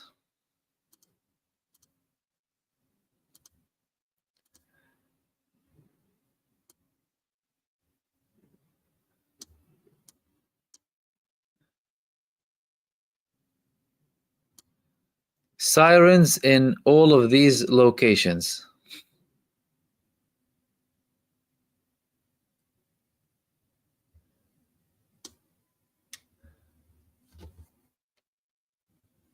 In Israel now. That means that they're expecting another attack from Iran.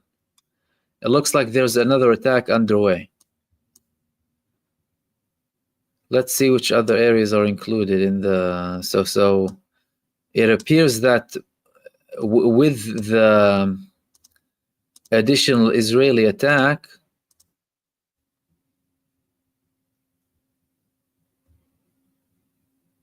there's another attack from Iran, and it's in the southern part of Israel. So, yeah. Most of it is in the Negev area, so the southern part, in over 40 locations.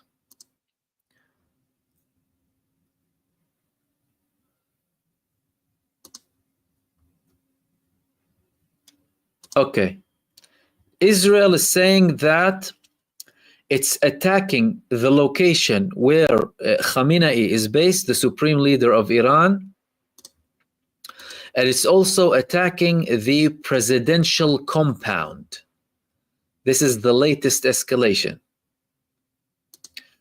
According to Israel, they're quoting Iranian media that the Air Force resumed attacks on several targets in the country, including the capital Tehran and the Kermanshah region.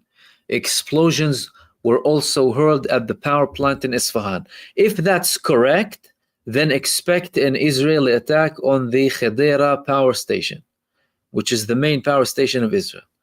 Expect total blackout in Israel. And judging by the failed interception, as we can see here in these videos, it looks like Israel will go in a blackout mode. Let's see if the Iranian media is verifying any of this, because again, this is Israel confirming that. Let's have a look.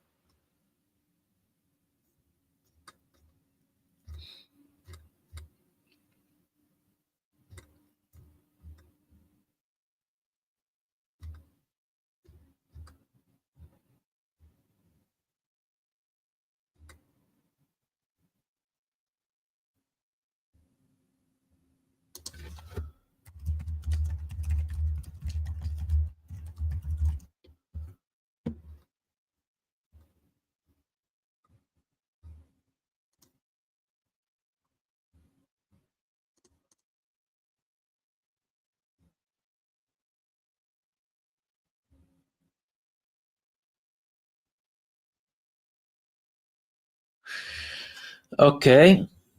I mean, no confirmation from Iran regarding that. But again, if they're attacking the presidential palace and a power station in Isfahan, then expect that same thing to happen in Israel.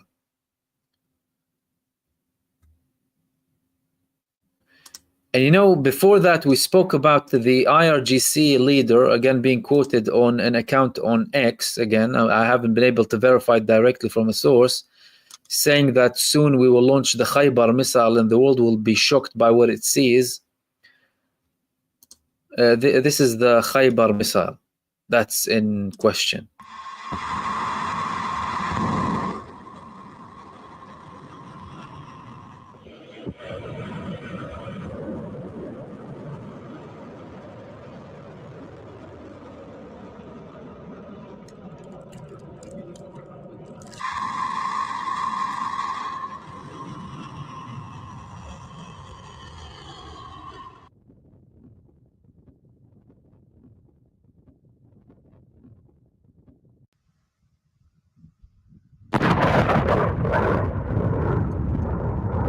Of course, this این اقدام برای دوستان ما کمک به صلح و ثبات در منطقه و حمایت همه جانبه از دوستانمون هست و کشورهایی که در مسیر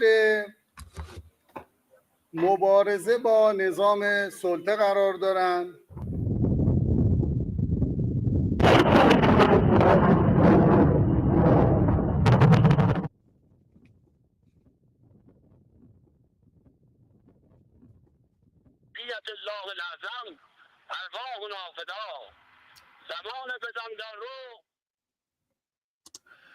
So that was the Khaybar missile that the IRGC leader was quoted to say that is going to be launched soon and that will shock the world, according to these reports that came. Again, that was from an Iranian account on X.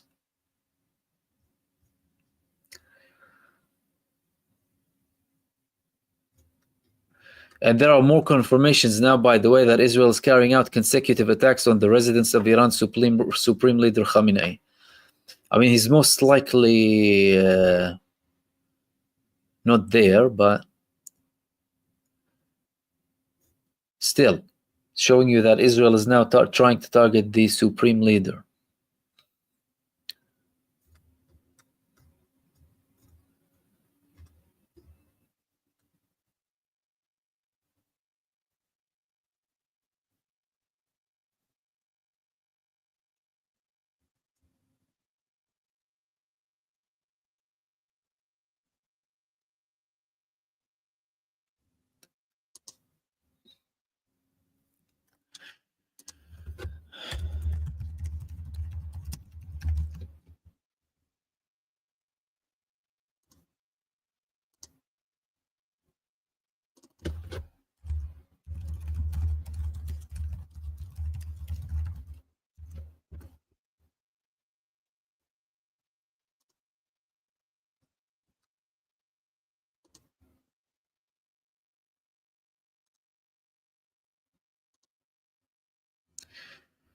Now, many people will be saying now, what are the countries in the region doing exactly? Especially if we want to talk about Turkey and Egypt. Because there's an argument that, okay, if they want to go and attack Iran, who's next? I mean, that's the question. Egypt, well, Israel already said that, Egypt is a target. Turkey likewise. Now, one of Erdogan's top allies made this statement today.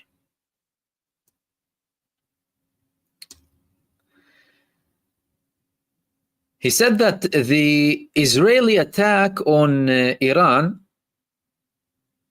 Devlet Bahçeli.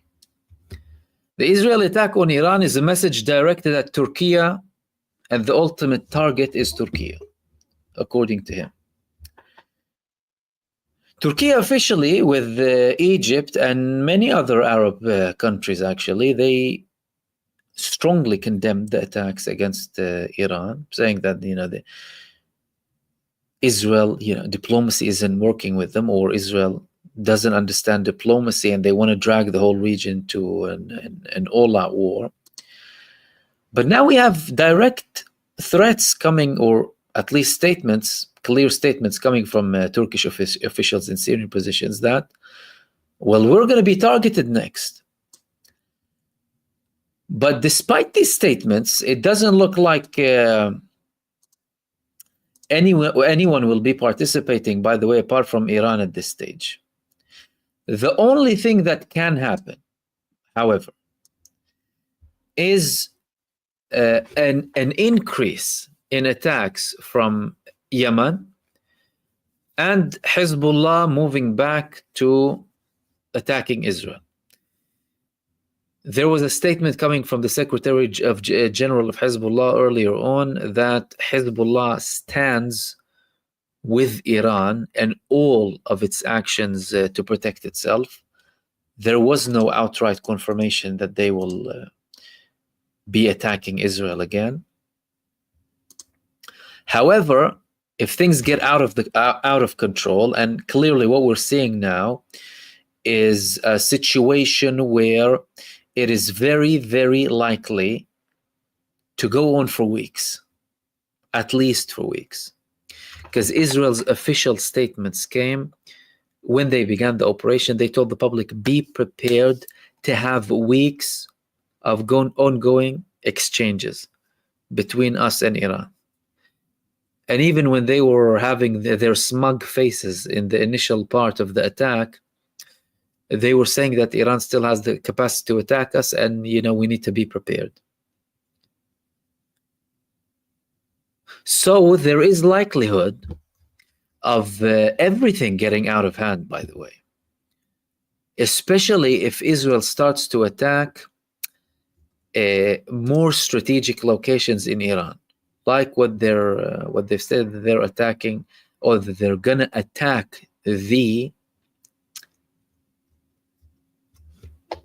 power station in Isfahan. That's going to be dangerous. For everyone joining us now in the live stream, thank you very much. And thank you for your participation. Franklin, Franco, Eden, Donna, F, Rochelle, Lori, Rabs, F, Liliana, Shifty, MY, 11, JM, Nawal, Mike, thank you for your supers. Patricia, Nadia, thank you for joining our membership. Dawa, SMGL, Studio, Mark, Studio times 4 or 5, thank you. Winter, Mike, Wise, Isa, Manu Shahr, Liliana again, Palestine, Mudassar, Aini, Donna, Soul, Studio again, and Danielle, thank you very much for all of your supers and your contribution, much appreciated.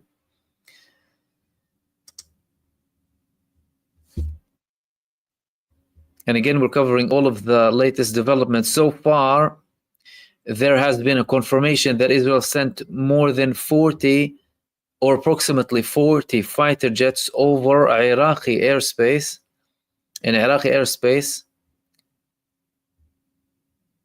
to carry out attacks in the neighborhood of the supreme leader of Iran, Sayyid Ali Khamenei, and the presidential location in Iran.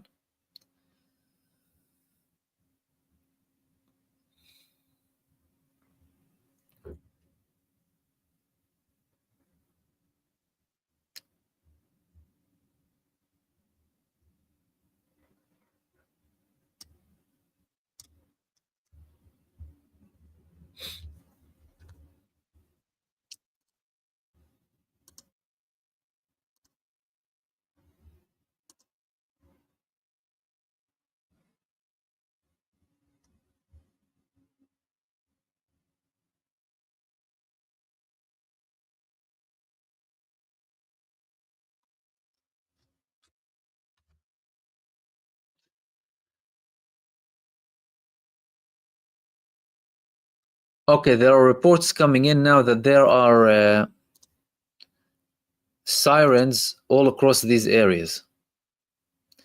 And there are more reports coming now from inside of Israel that more missiles are landing.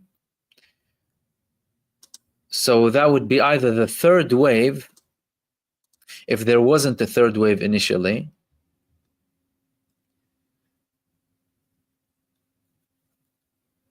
of the attacks. Here's one video that I haven't shared with you before. Bear with me. Some people are saying that this is from now, however, I cannot verify that so far.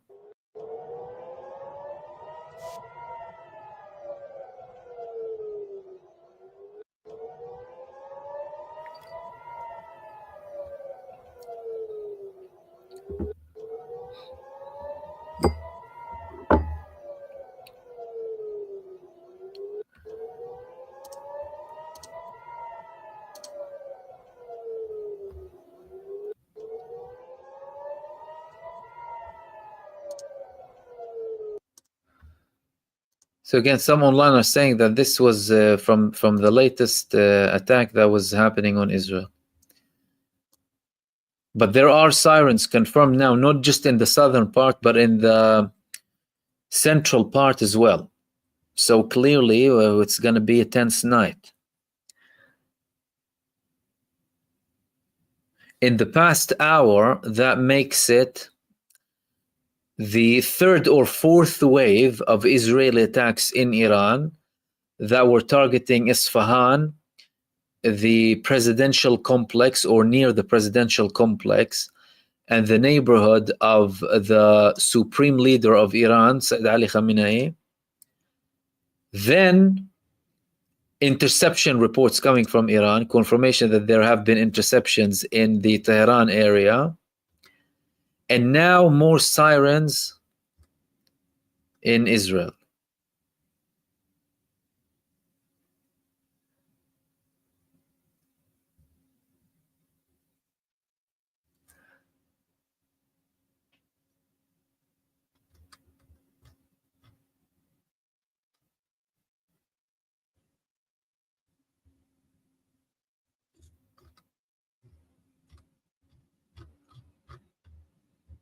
And then there's a latest video now. The Iranian media are posting now another video of an interception. Iran conducting a third wave of anti-Israel missile operations in response to the aggression. That's coming from Press TV. Let's have a look.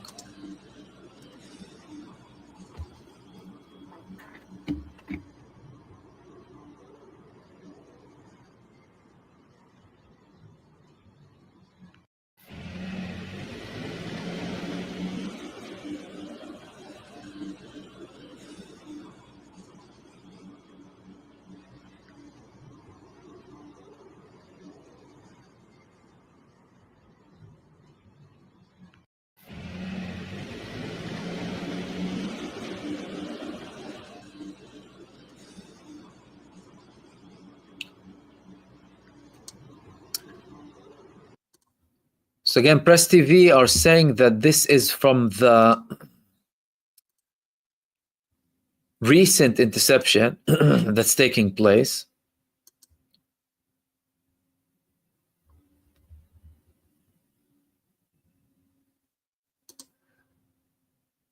And Israel is now confirming more missiles are landing. More missiles are landing in Israel. The Israeli media is confirming that there are initial reports just now of more missiles landing in the Gush Dan area. I mean, this is the reference that they use to the Tel Aviv area. Initial reports, MDA saying no casualties. They're being examined at the same time. They're saying following the recent alarms across the country, no reports of casualties were received. And that's the central part of Israel. So we're talking about another round of Iranian missiles landing on Israel. Therefore, the recent video, let's have a look if the recent video that I shared with you, that appears to be here we go. Yeah, a direct hit. Okay, here we go. Yeah, it's happening again. Okay. I have new videos coming for you. This is this is the latest one. Let's have a look.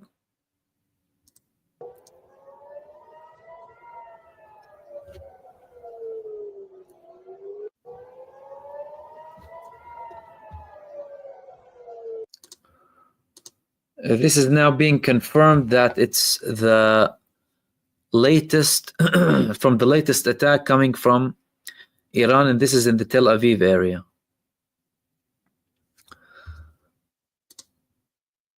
Israel is confirming that there were landings, and this video has just been published in the past 10 minutes across multiple social media accounts, saying that this is from now, so it's not from several hours back. So this is the latest.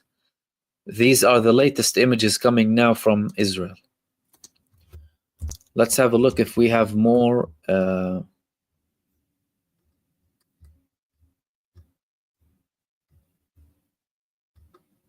images coming.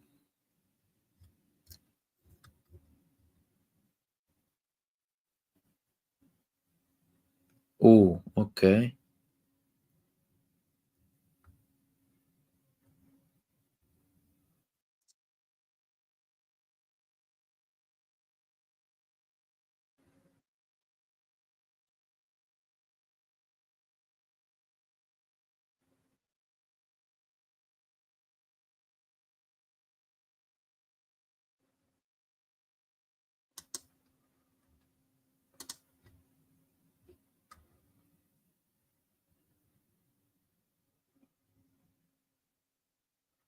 And we have another view of the same attack in this video here.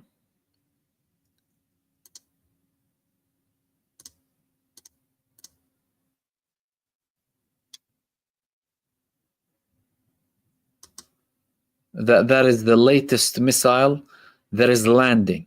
That has landed now in the Tel Aviv area.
Okay, there's another angle as well. It looks like we're talking about the same attack.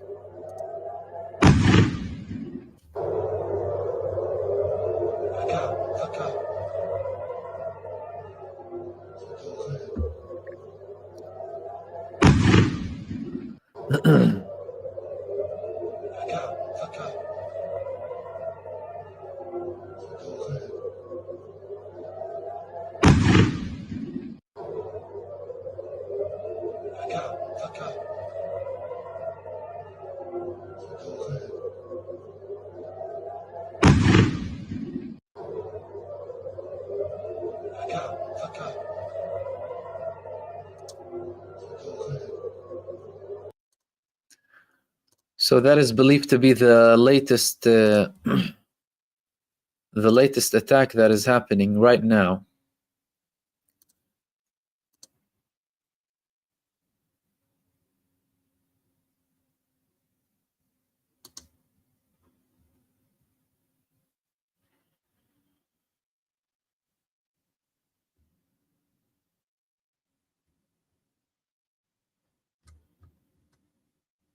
And Israel is officially confirming, by the way. Direct hits and alarms all over the country. Iran's counterattack has begun.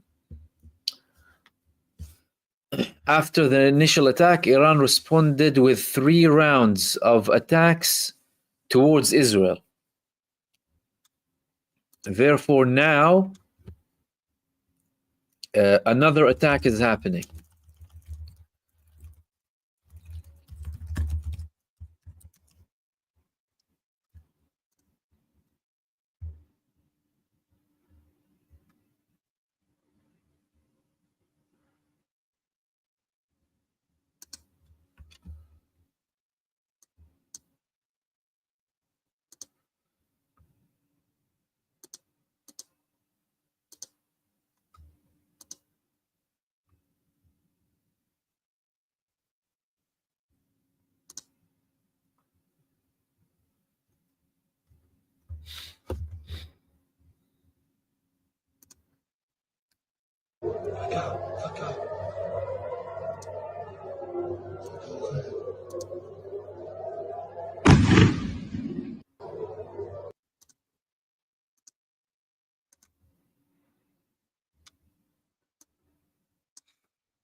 Okay, Channel 14 in Israel is saying that an Iranian missile has targeted a strategic location in the south of Tel Aviv, and there are initial reports that the Knesset building has been hit. This is the first time that this has happened so far. Israeli Channel 14, initial reports that the Israeli Knesset has been attacked.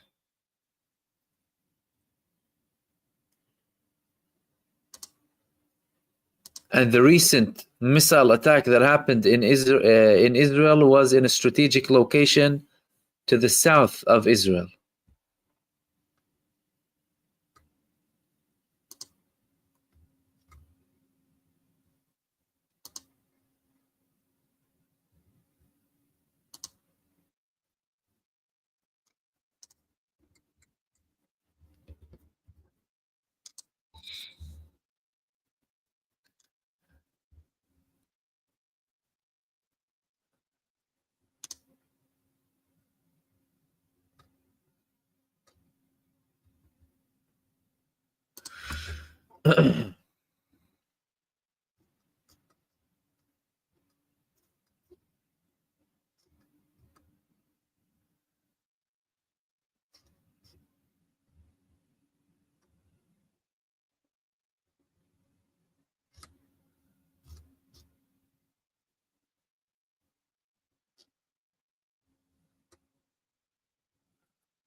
Okay, this is another angle of the missile that landed in Tel Aviv.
That's also clearly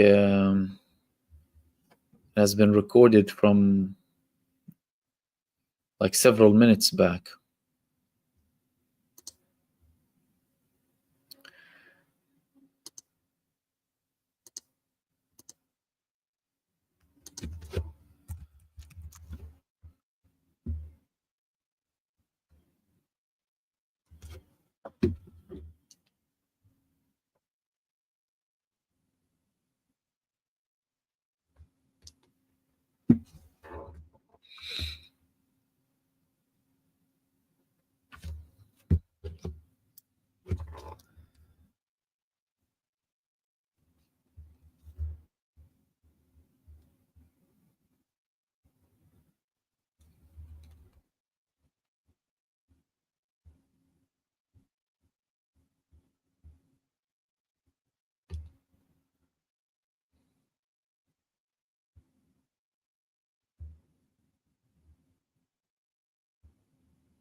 Okay, now more Israeli media is confirming that there's a large-scale attack all across the country. That's the Israeli Channel 12. And there are explosions being heard in multiple parts, not just in central Israel, where these images are coming from.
Okay.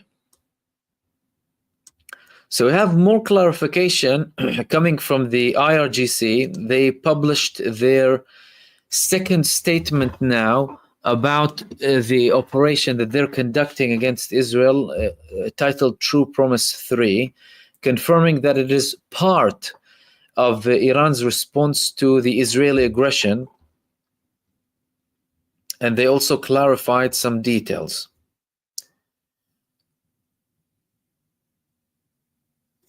The statement is saying missiles and drone units of the IRGC Air Force targeted Israeli military centers, air bases from which the aggression against Iran was launched. Iranian missiles and drones also targeted military industrial centers used by the occupation army to produce missiles and other military equipment to commit crimes against the region's resistance, particularly the Palestinian people. In addition, the IRGC struck other military targets deep within the occupied territories. The guards carried out their attacks using a combination of precision and smart systems, as confirmed in their statement. They also explained that the operation was carried out vigorously in coordination with all of the armed forces and agencies in the Islamic Republic of Iran. And its main message is that Iran's security is a red line for the armed forces. The statement noted that field reports, satellite imagery, and intelligence indicate that dozens of Iranian ballistic missiles effectively hit strategic targets. In this context, the guards emphasized that the Israeli occupation had failed to confront the waves of Iranian missile attacks.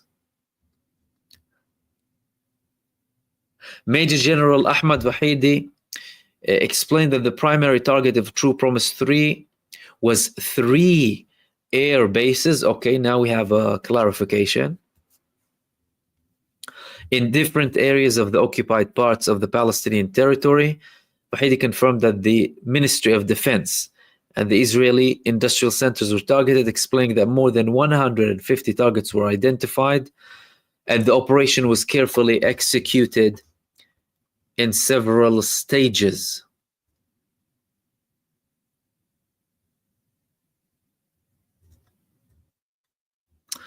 That was the second statement coming from the IRGC, confirming that they targeted 3 military bases, areas to do with the military industrial complex linked with Israel.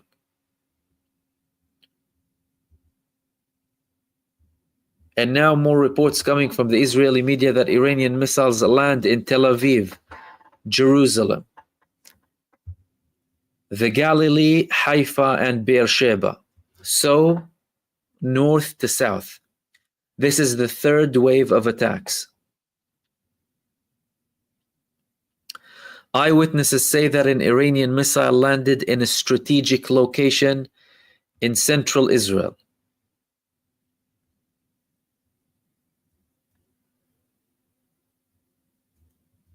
And extensive damage due to the latest Israeli, the latest missile landing, this one.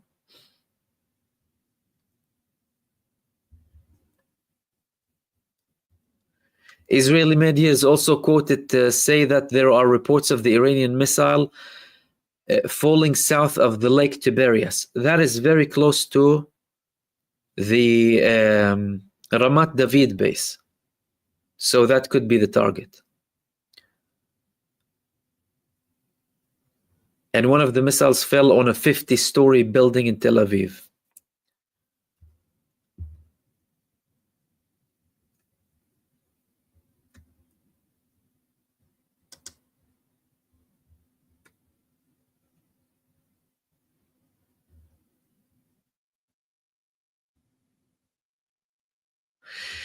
And again, the one in Jerusalem, you know, I told you some people were saying about an attack on the Knesset. That could be. There are military bases in the area, but not as significant as the other ones. So it wouldn't make a lot of sense to attack them. So it could be something to do with the government locations, and clearly that's coming following an Israeli attack on the presidential complex area in Iran and the neighborhood where the Iranian supreme leader Sayyid Ali Khamenei lives.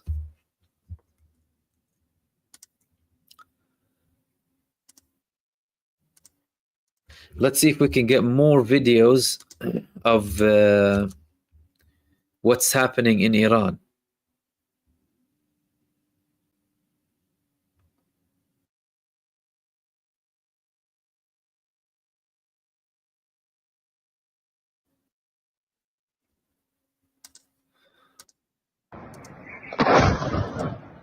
These are the latest videos, by the way, being published now.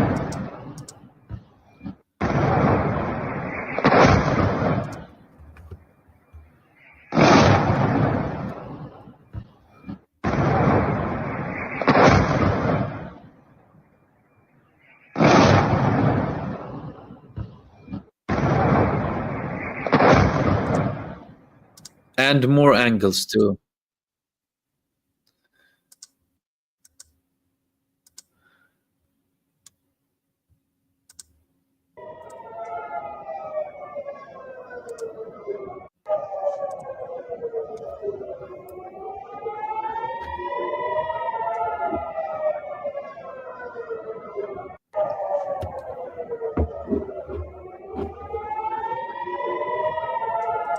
So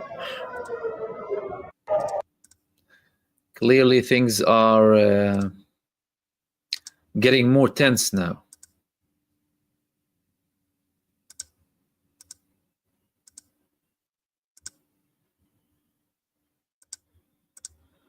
And this was the latest, one of the latest explosions coming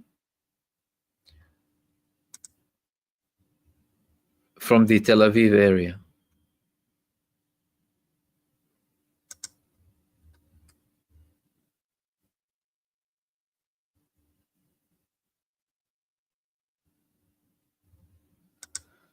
And we have more images of literal panic coming now in Tel Aviv.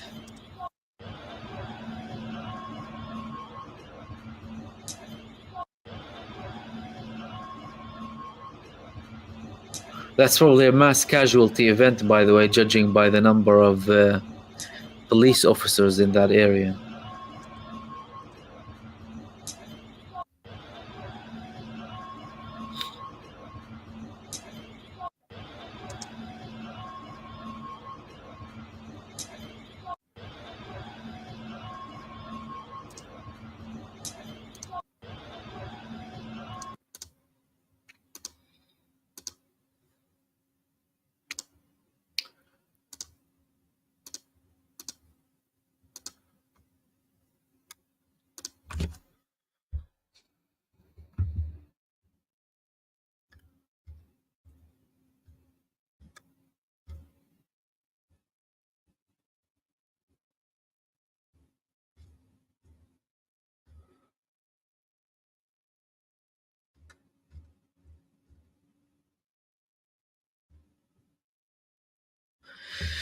Okay, now Israeli media is saying that there is a very dangerous event in Tel Aviv.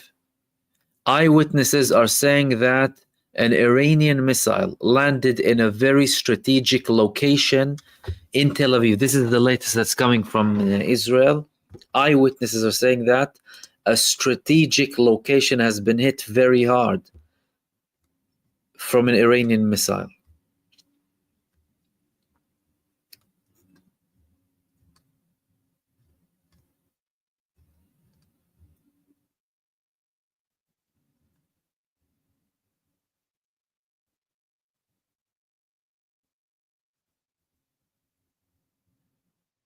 So this was the latest one, but these images here are from the initial attack. Oh my God. في لوت.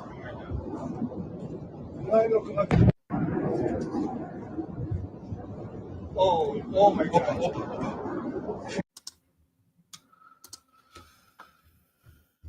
So it doesn't look like it's quieting down in the night, guys. Indeed, a long evening, as expected.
Now let's talk through the actual attack and why Netanyahu chose to carry out this attack now on Iran. He made an interesting statement earlier on, confirming that he intended to carry out this attack in April. But according to him, he didn't want to make it in April. He didn't want to carry out the attack in April because it wasn't the suitable time.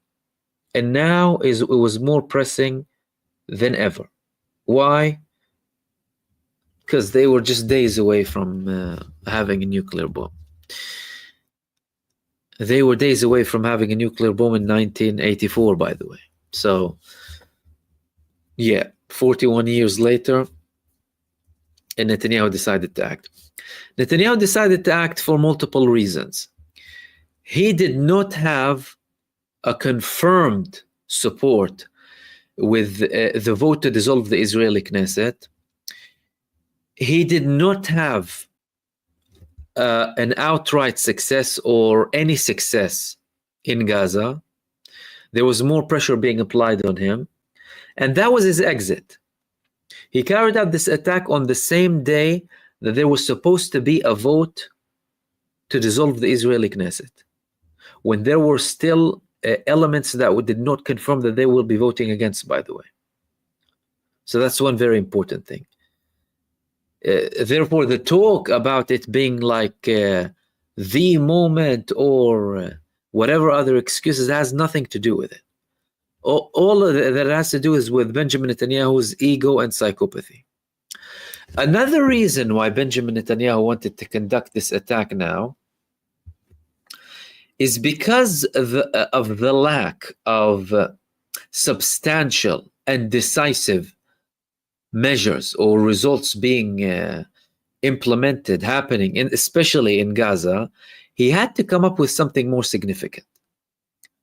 So that tomorrow he can say, if he's planning for an election that would be earlier than October 2026, look, I also attacked Iran. That's why, by the way. And even the people, because there were some people in Israel, although the Israeli defense minister, he was initially against this attack. And he told Benjamin Netanyahu, we shouldn't be attacking Iran on our own. Some people started to later on celebrate the fact that Israel is carrying out this attack and saying, oh no, great, amazing. But now they've gone quiet. So the people who were celebrating, despite the fact that they hate the living daylight out of Benjamin Netanyahu, now they're not saying anything. And clearly he's putting himself in a situation where it's far more difficult. It's just far more difficult than what it was before.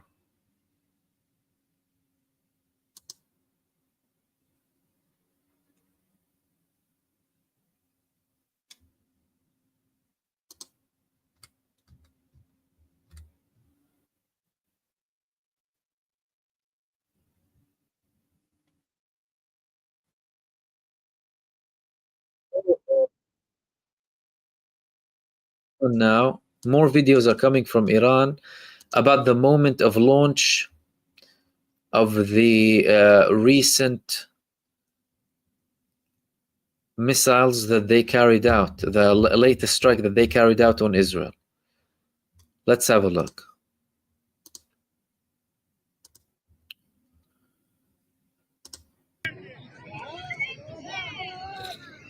Allahu Akbar. الله اکبر زنده باد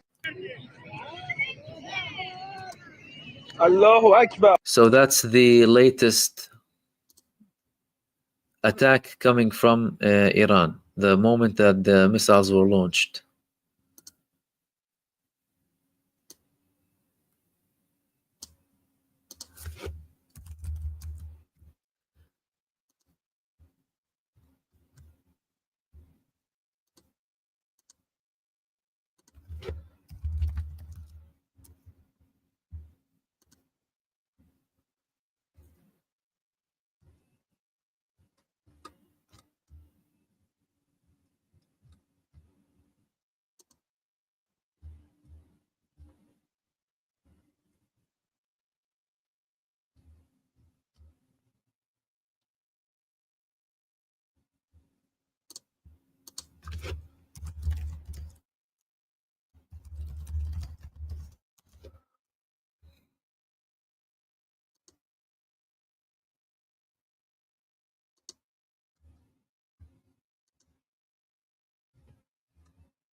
And there's a video with a new angle that's coming up just now from the missile landing in Tel Aviv. Let's have a look.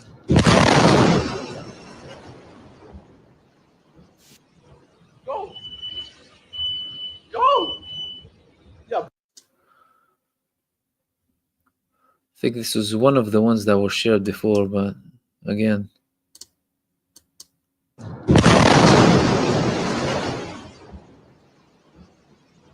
Go. Go.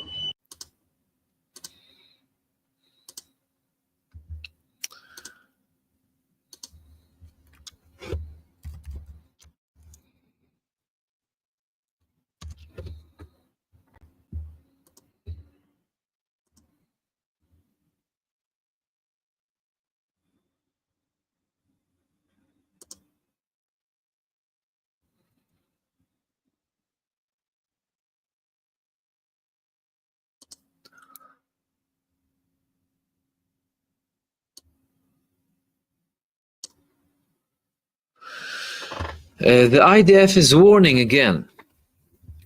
Do not publish and share the location and documentation of the attacks. The enemy is following the publication so that they can improve their strikes. Clearly, people are not listening. So there were at least 5 videos of the recent attack, even after the warnings coming from Israel.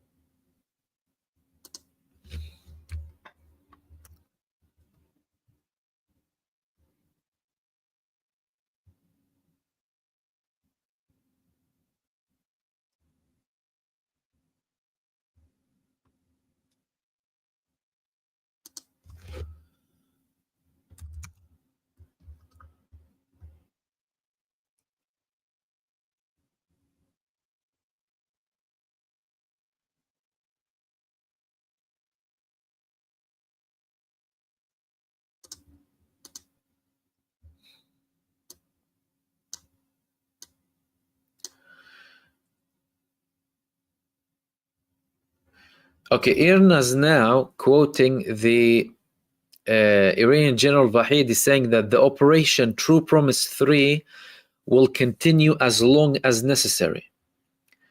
So far we have many things that are different from the previous time. Number one, no declaration of the amount of missiles launched from Iran, so there's no kind of elaboration.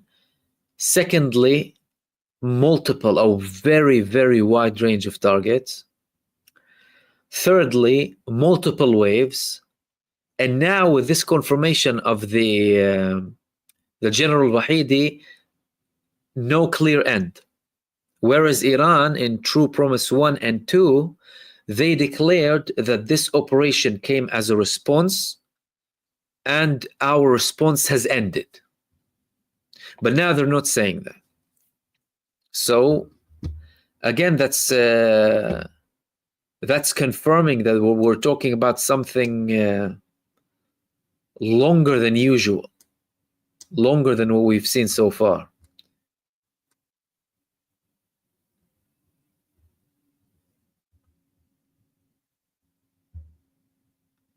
Okay, another new video coming out. Let me share this with you. That's from the recent attack. Let's have a look.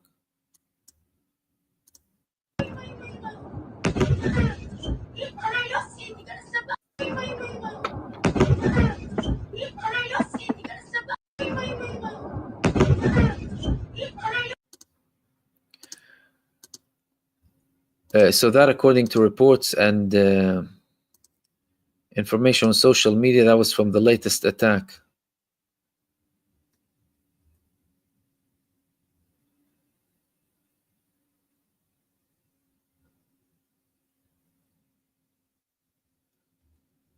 More reports now that Iran targeted the base of 8,200 unit.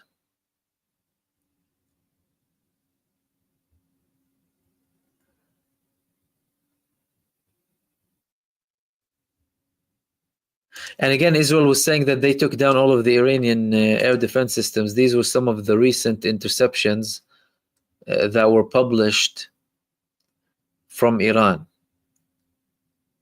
That's not an official source, mind you. Let's have a look.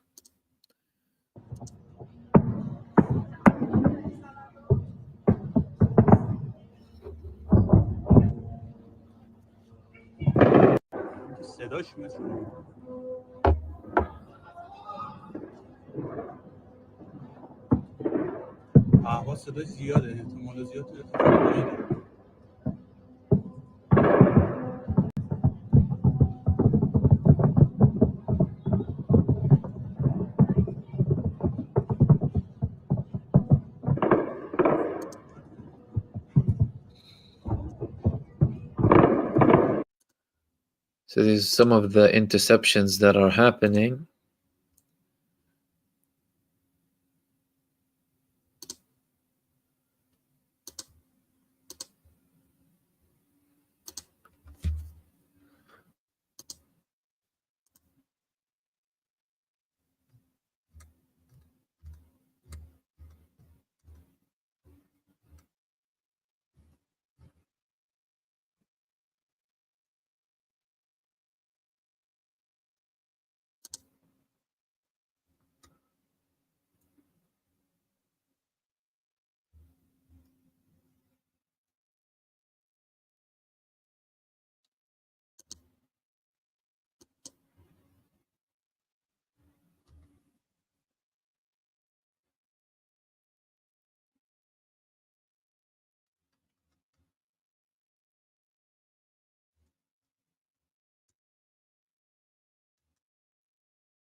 Okay, so far, the videos that I shared with you are primarily linked to the Tel Aviv area and the central part of Israel. But now there are videos popping out of the attacks that are taking place in the north. Let's have a look.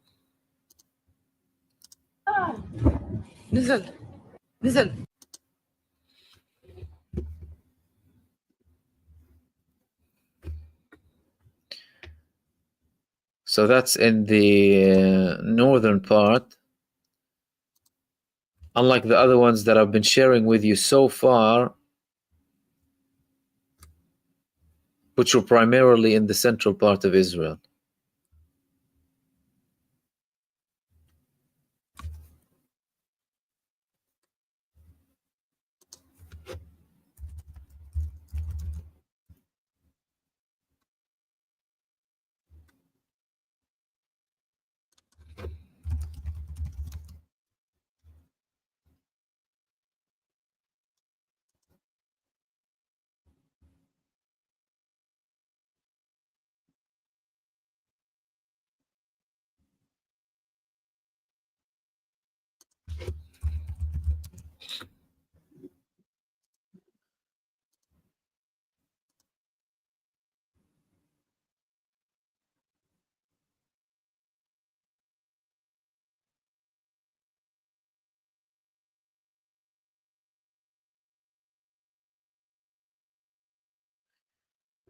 The director of the Center of Strategic Studies and International Relations, Amir al-Musawi, told Al Mayadeen News Network that an Iranian missile struck a nuclear research center in Tel Aviv. That's minutes after there was a report confirming that a strategic location has been targeted in Tel Aviv. That could be one of them.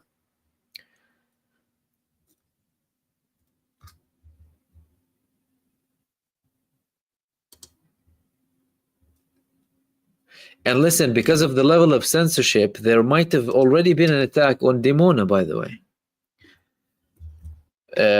However, we haven't seen a confirmation of that or anyone reporting directly from Palestine about this.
Okay, guys, we're going to continue this live stream. I'm going to leave you with some of the videos, and I will be back with you very shortly. So stay tuned to continue the live coverage of the war between Iran and Israel. I'll leave you with one of the videos, and I'll be back shortly.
Thanks everyone for tuning in again and staying with me for the live coverage of the exchange of attacks, well, the war between Iran and Israel. Now, so far, we didn't see all of it. There's more to come. In Israel, they are already now planning more attacks against Iran. There were reports that, well, there were confirmations coming from Israel and from Iran as well, that the presidential complex has been attacked, and also the neighborhood where the Iranian supreme leader lives in. Israel has more things that it can do, likewise with Iran. The next stage would be targeting core energy locations in Iran and major power stations too. There are other escalations too, by the way, that Iran wouldn't necessarily be interested in at the moment. For example, Iran hasn't attacked any of the United States bases in the region. They don't want to give an excuse to the United States to start participating with Israel, because so far Israel has been carrying out these attacks on its own. We can argue, I mean, the weapons are coming from the United States, logistical support, but the United States didn't declare that it's going in. Interception, some reports that they helped them intercept, not directly. Iran wouldn't want to take it to that level. But Iran still holds very big cards. And those cards are, well, shutting down all of the electricity in Israel and targeting all of the energy sector in Israel, as in destroying Israel completely, shutting it down economically. That would depend on what Israel attacks in Iran, though. Another thing is, well, Iran can escalate to larger. They can shut down the Hormuz Strait. But again, Iran, and that's very important to note, Iran isn't a country that is interested in destabilization or, you know, all of these things have been imposed on Iran. That's it's very important to note that.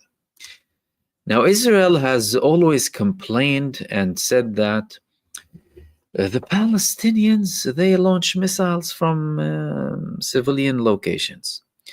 They hide, they use people as human shields. Although, of course, we've seen Israel doing what it blames the Palestinians in doing. For example, using Palestinians as human shields and then killing them.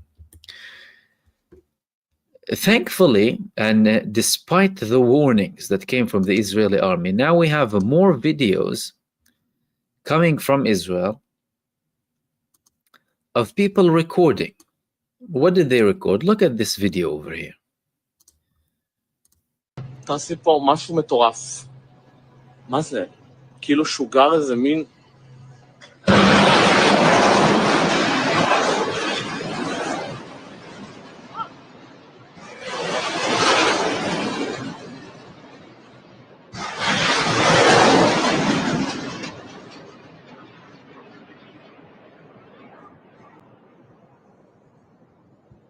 תעשי פה משהו מטורף. What is that? These are Israeli air defense systems in the middle of civilian population. So if this is a military target, isn't it? Planting it between civilian population, and clearly from what the man was saying in this video, what is this? They didn't really know that it existed even there. This was the first time that they saw it. So clearly Israel was hiding it in it was camouflage or whatever. But these are some of the locations that Iran, by the way, is attacking. And here we have some of the latest footage that came from, well, this one here is in the north. Again, most of these videos that I'm sharing with you are in Tel Aviv area, in the central part of Israel, next to the key strategic decision-making parts like the Kiryat, the hub, where the IDF, the Israeli Navy, the military intelligence, the government bases to do with the Israeli security are based, again, near civilian locations too. But this one here, this video was from the northern part. There were reports of missiles landing next to Tiberias, reports of explosions in the Haifa area, and reports of explosions all across the country, from the most northern part to the most southern part, from next to the Lebanese borders down to the Eilat port in Jerusalem too. There were unconfirmed reports that Iran targeted the Israeli Knesset, but that again, that we had no official confirmation of that. And this was another angle here of the Iranian missiles landing in Tel Aviv.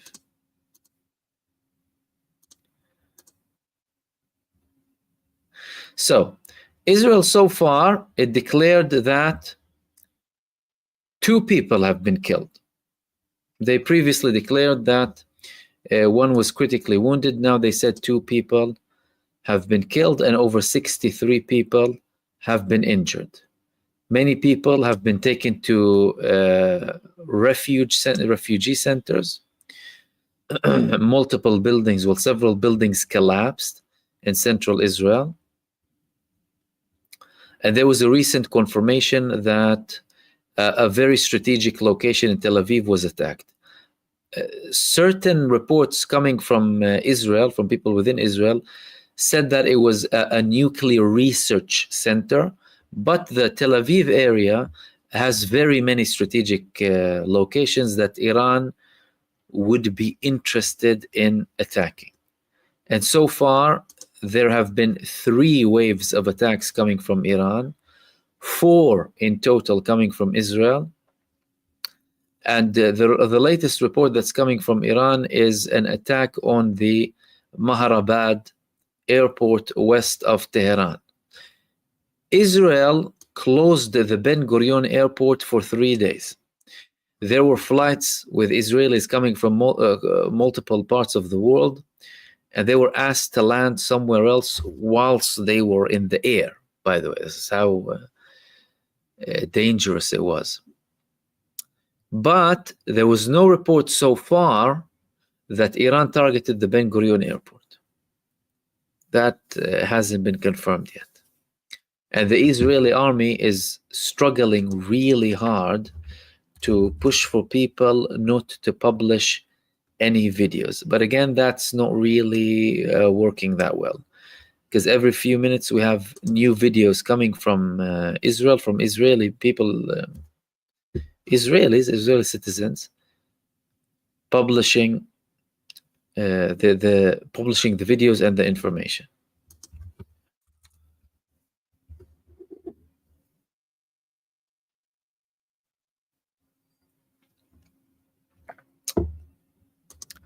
Now let's see what's happening in Iran. This was published by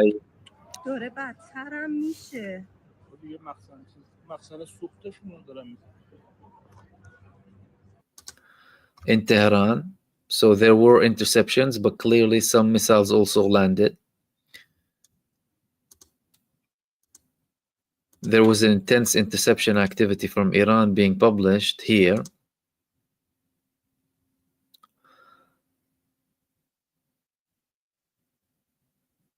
Again, this was one account on social media. There were other angles too, and people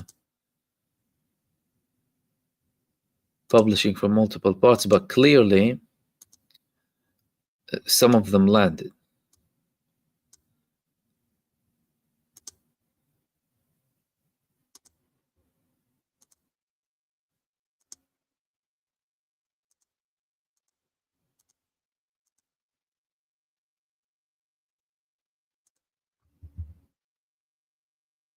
And again, for those of you joining now, this is some of the destruction in Israel.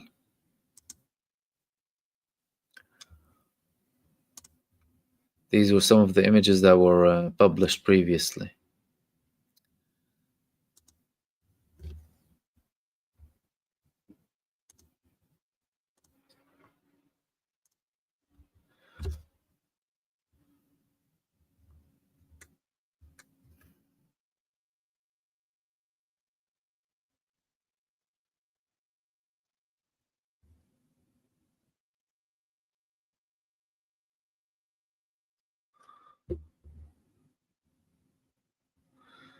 And now we have more videos of the shockwave, the impact of the Iranian missiles in Israel.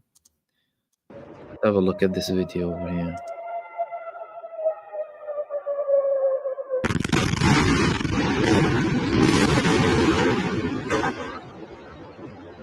This was one of the missiles that landed in the Tel Aviv area.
More videos of the destruction being published as well. Let me share this video with you. ממש נזק שלא ידענו של כמותו, וגוררים פה רכבים כמו שאפשר לראות. בבניין הזה פה ממש הרוס לחלוטין. המצב כאן ברמת גן, לב רמת גן, אחד האירועים המשמעותיים מתחילת המלחמה. כוחות פיקוד העורף עובדים, אבל בלי ספק אירוע מאוד מאוד קשה.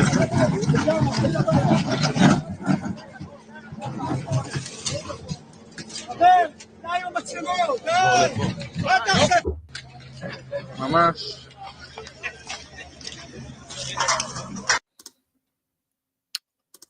So that's an Israeli here showing the destruction in the Ramat Gan area, also in the central part.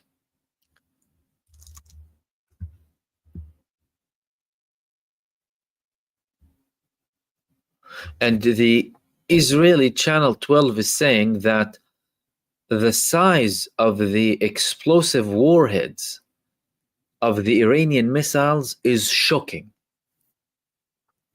The size of the nuclear warhead of the Iranian missiles is shocking, the explosive warhead.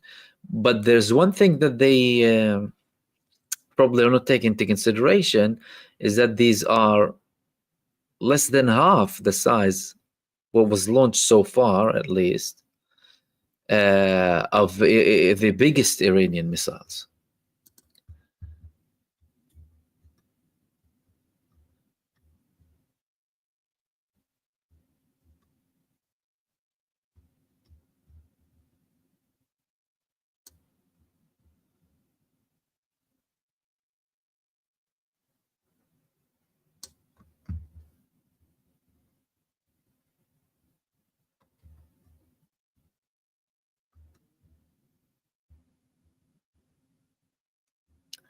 And again, thank you everyone for tuning in for another live stream, and everyone who's been with me from the beginning. We're 4 hours in.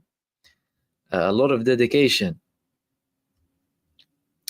But we're witnessing historic moments, really.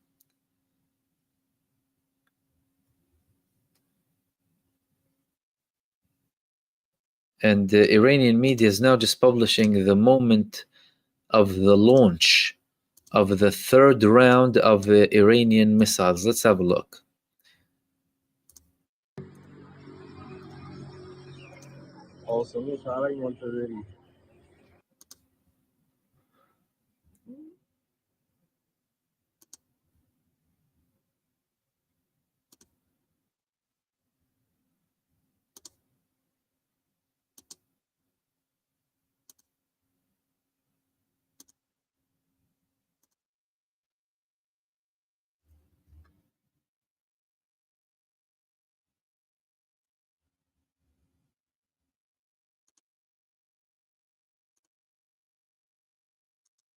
Now, clearly, some of the missiles that are landing, by the way, now, they're causing huge fires.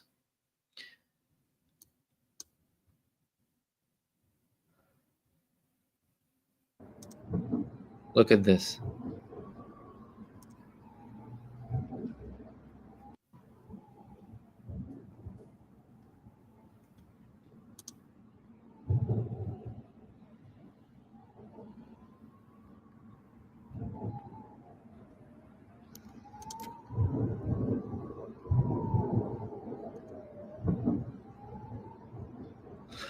That was published by Palestine Info approximately 6 minutes ago. Again, that all of what's being published, you need to understand, because of the level of censorship, is being published by individuals from inside of Israel. Because even the reporters, like there were some reporters of Israeli media and international media on some of the rooftops in Tel Aviv, but then they were asked to stop publishing all of the information, and the Israeli army published warnings. However, more and more people are publishing more information and more videos.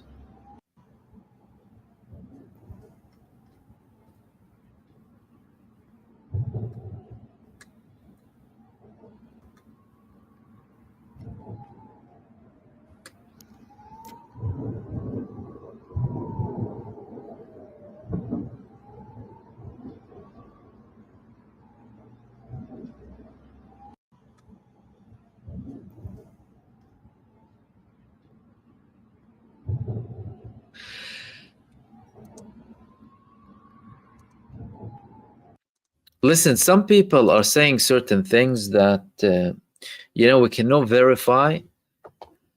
Like, there were reports, or some people on X, well, some large accounts, and I'm not going to mention to kind of not put any, like pressure on anyone, but some of them are saying that, like,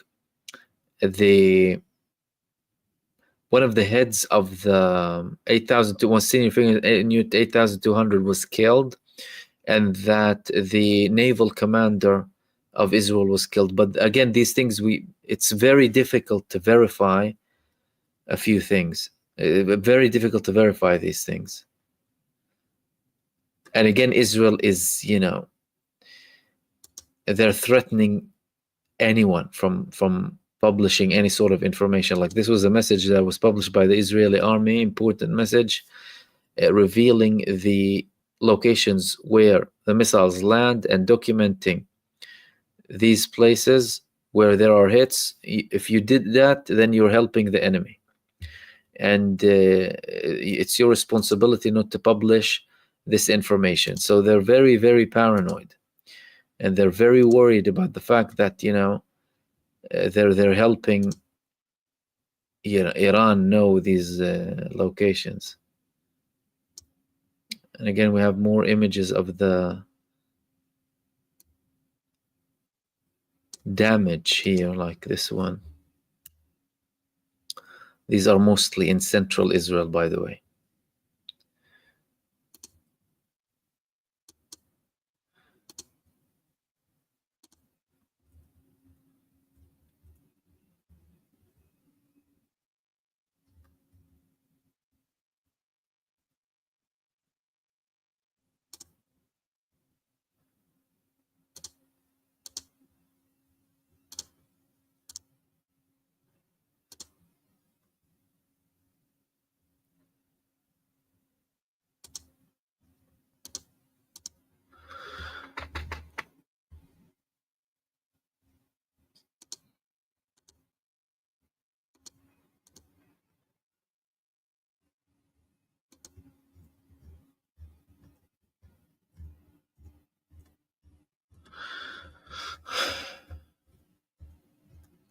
Okay, so we mentioned before that Iran confirmed that 2 F-35 fighter jets were taken down. And Iranian media also stated that they took in captivity one female Israeli pilot. This is an image, again, I cannot verify this, but this was an image also being circulated on social media. Again, we cannot confirm, but several accounts published this image. Iran confirmed, well, state media confirmed that 2 F-35s were taken down. The Iranian ambassador to Russia said that this is the first time in history any country takes an F-35 down.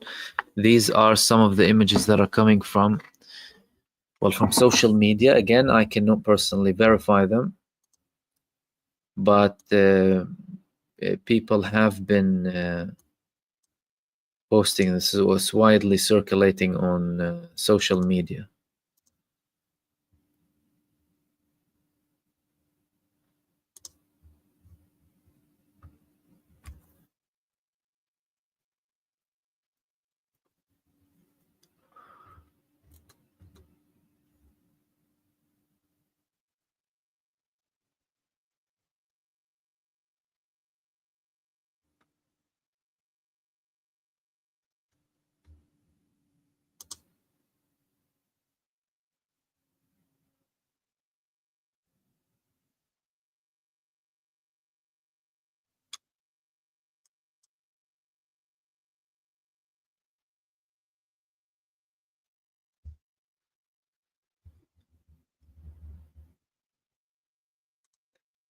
There's another video that is being published of the moment when Iran targeted the 50-story building in Tel Aviv.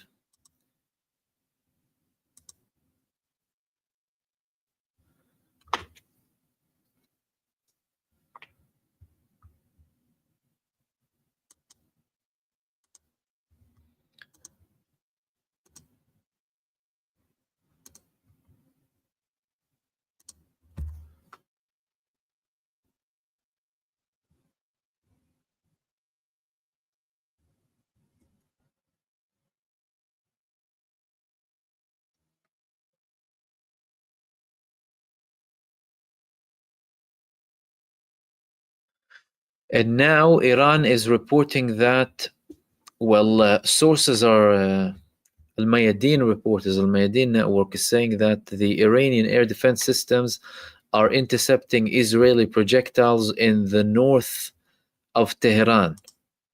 So clearly that attack that included 40 Israeli fighter jets that went over the Iraqi airspace, as confirmed by Iraqi sources and Saudi sources too, is still conducting an attack in Iran.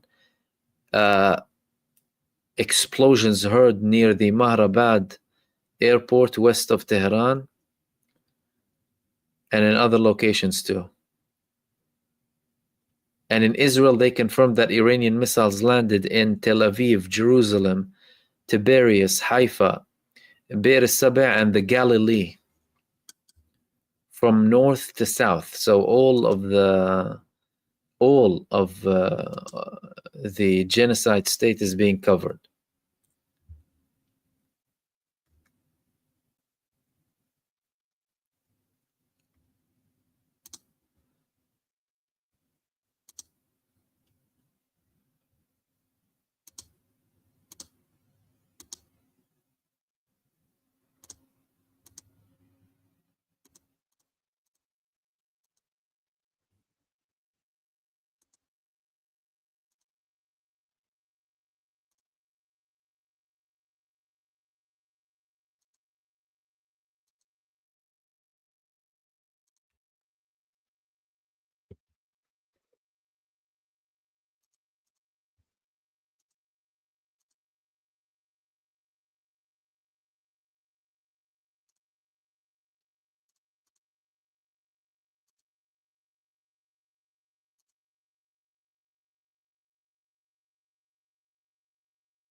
This was another angle.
Yes, judging by what we've seen so far,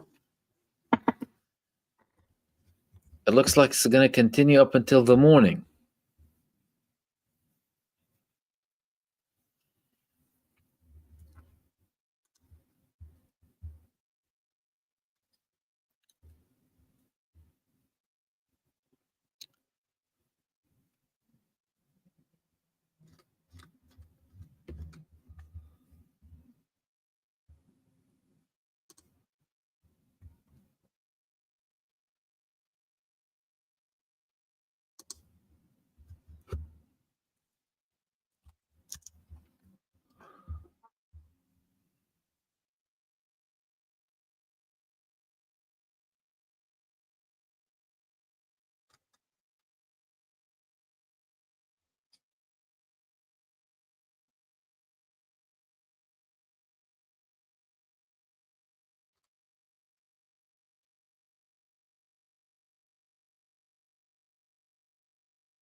Okay, new footage is coming from Haifa of missiles landing, most likely though in the center. Let's have a look.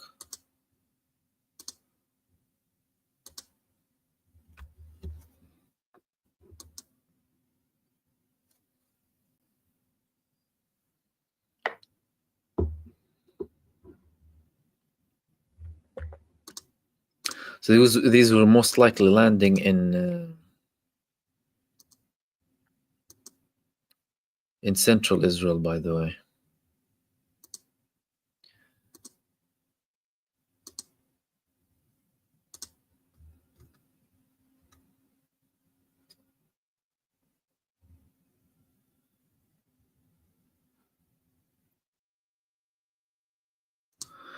There's a clearer video as well of that shockwave missile.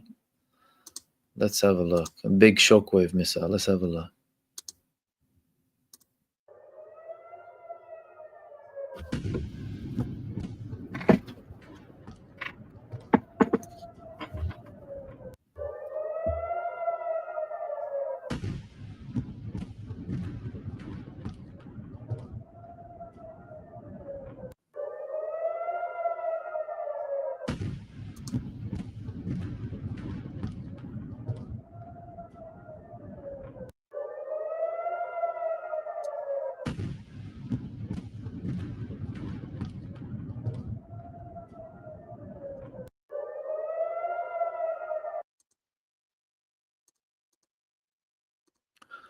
Okay, let's see if we can get a few more updates before we wrap up. Though I'm sure there's going to be more to cover.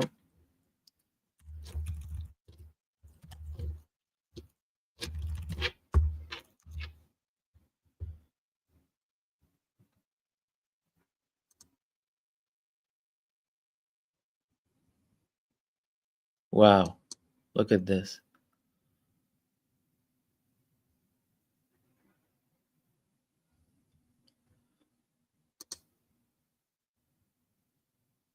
Serious stuff.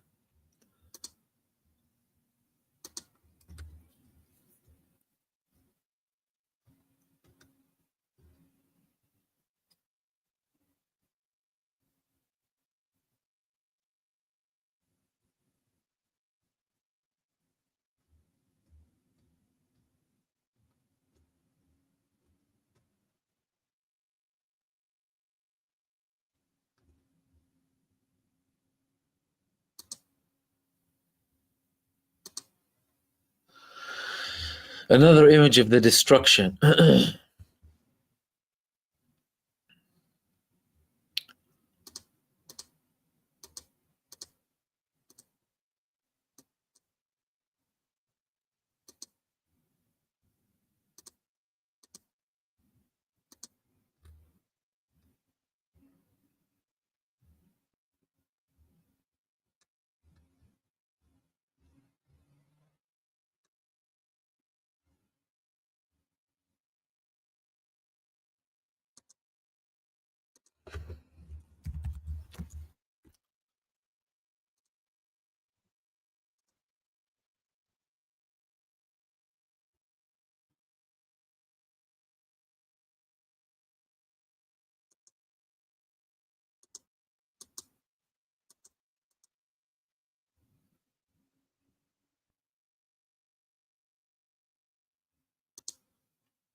Okay, we'll wrap it up here, guys.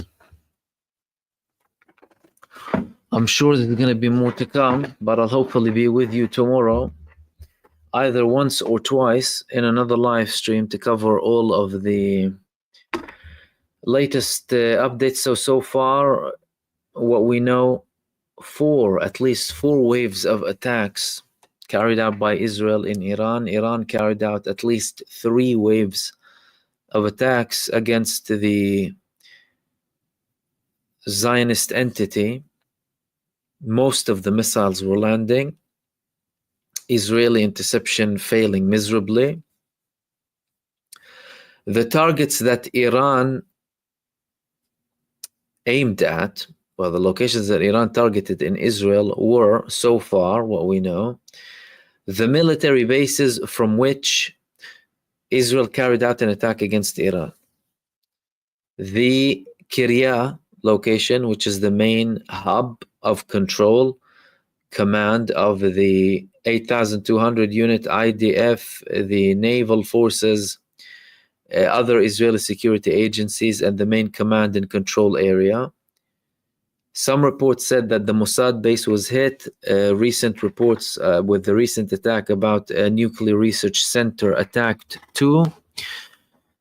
Very high likelihood, and now mind you, we're trying to kind of go through all of the reports that came despite the heavy Israeli censorship.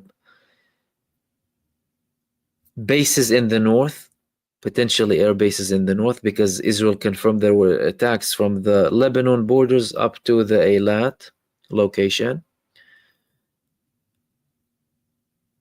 And several buildings, multi-story buildings were attacked also by Iran. Israel is promising more attacks. This is most likely going to be something that will take, at least days, if not weeks, because Israel, with the first attack, it tried to kind of show that, we have the upper hand. But then the retaliation came fairly quickly from Iran. And of course, we will keep covering and updating you with all of the details. In the meantime, firstly, big thanks for everyone who participated in this live stream. Some of you stayed for the entirety of the live stream. Well done, and thank you very much. Thank you for all of your participation, everyone who participated in the chat. And also thank you for everyone who sent supers as well, and our new members as well. Adam, Danielle, Rudy, with a nice comment, Donna, Ricardo, Knox, Glenn, Grammy, Angela, Roosevelt, Wiley, Sweeney, Cam, Franklin, Eden, Donna F, Rochelle, Lori, Rabs, F, Liliana, Shifty, MY11, JM, Nawal, Mike, Patricia and Nadia, thank you for your membership. Dawa Trucker, SMGL Studio times 7, thank you very much. Winter, Mike Galasso, thank you very much.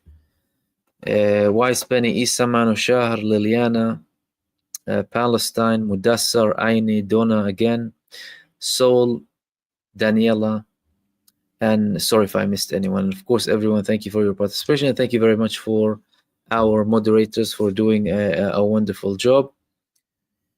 In the meantime, enjoy the rest of your evening. Quite an eventful evening it was. We expected it to be long, and indeed it was. More interesting days ahead. And Majid Hamdan, thank you very much for your super too. In the meantime, everyone, I'll hopefully see you tomorrow. For those of you who follow me regularly, I usually have clips. In recent days, I'm mostly doing the live stream, so you might not see any new videos in the video tab. It's because I have live streams on the live stream tab. Of course, if there's possibility, I might have some clips, but the majority of the information and content will be in the live section, just because of the nature of the recent events too. And Terry Lynn Nelson, thank you very much. Okay, everyone, enjoy the rest of your evening. Have some rest, and I will hopefully see you soon tomorrow. Stay blessed, take care, and good night. Peace, everyone. Salam.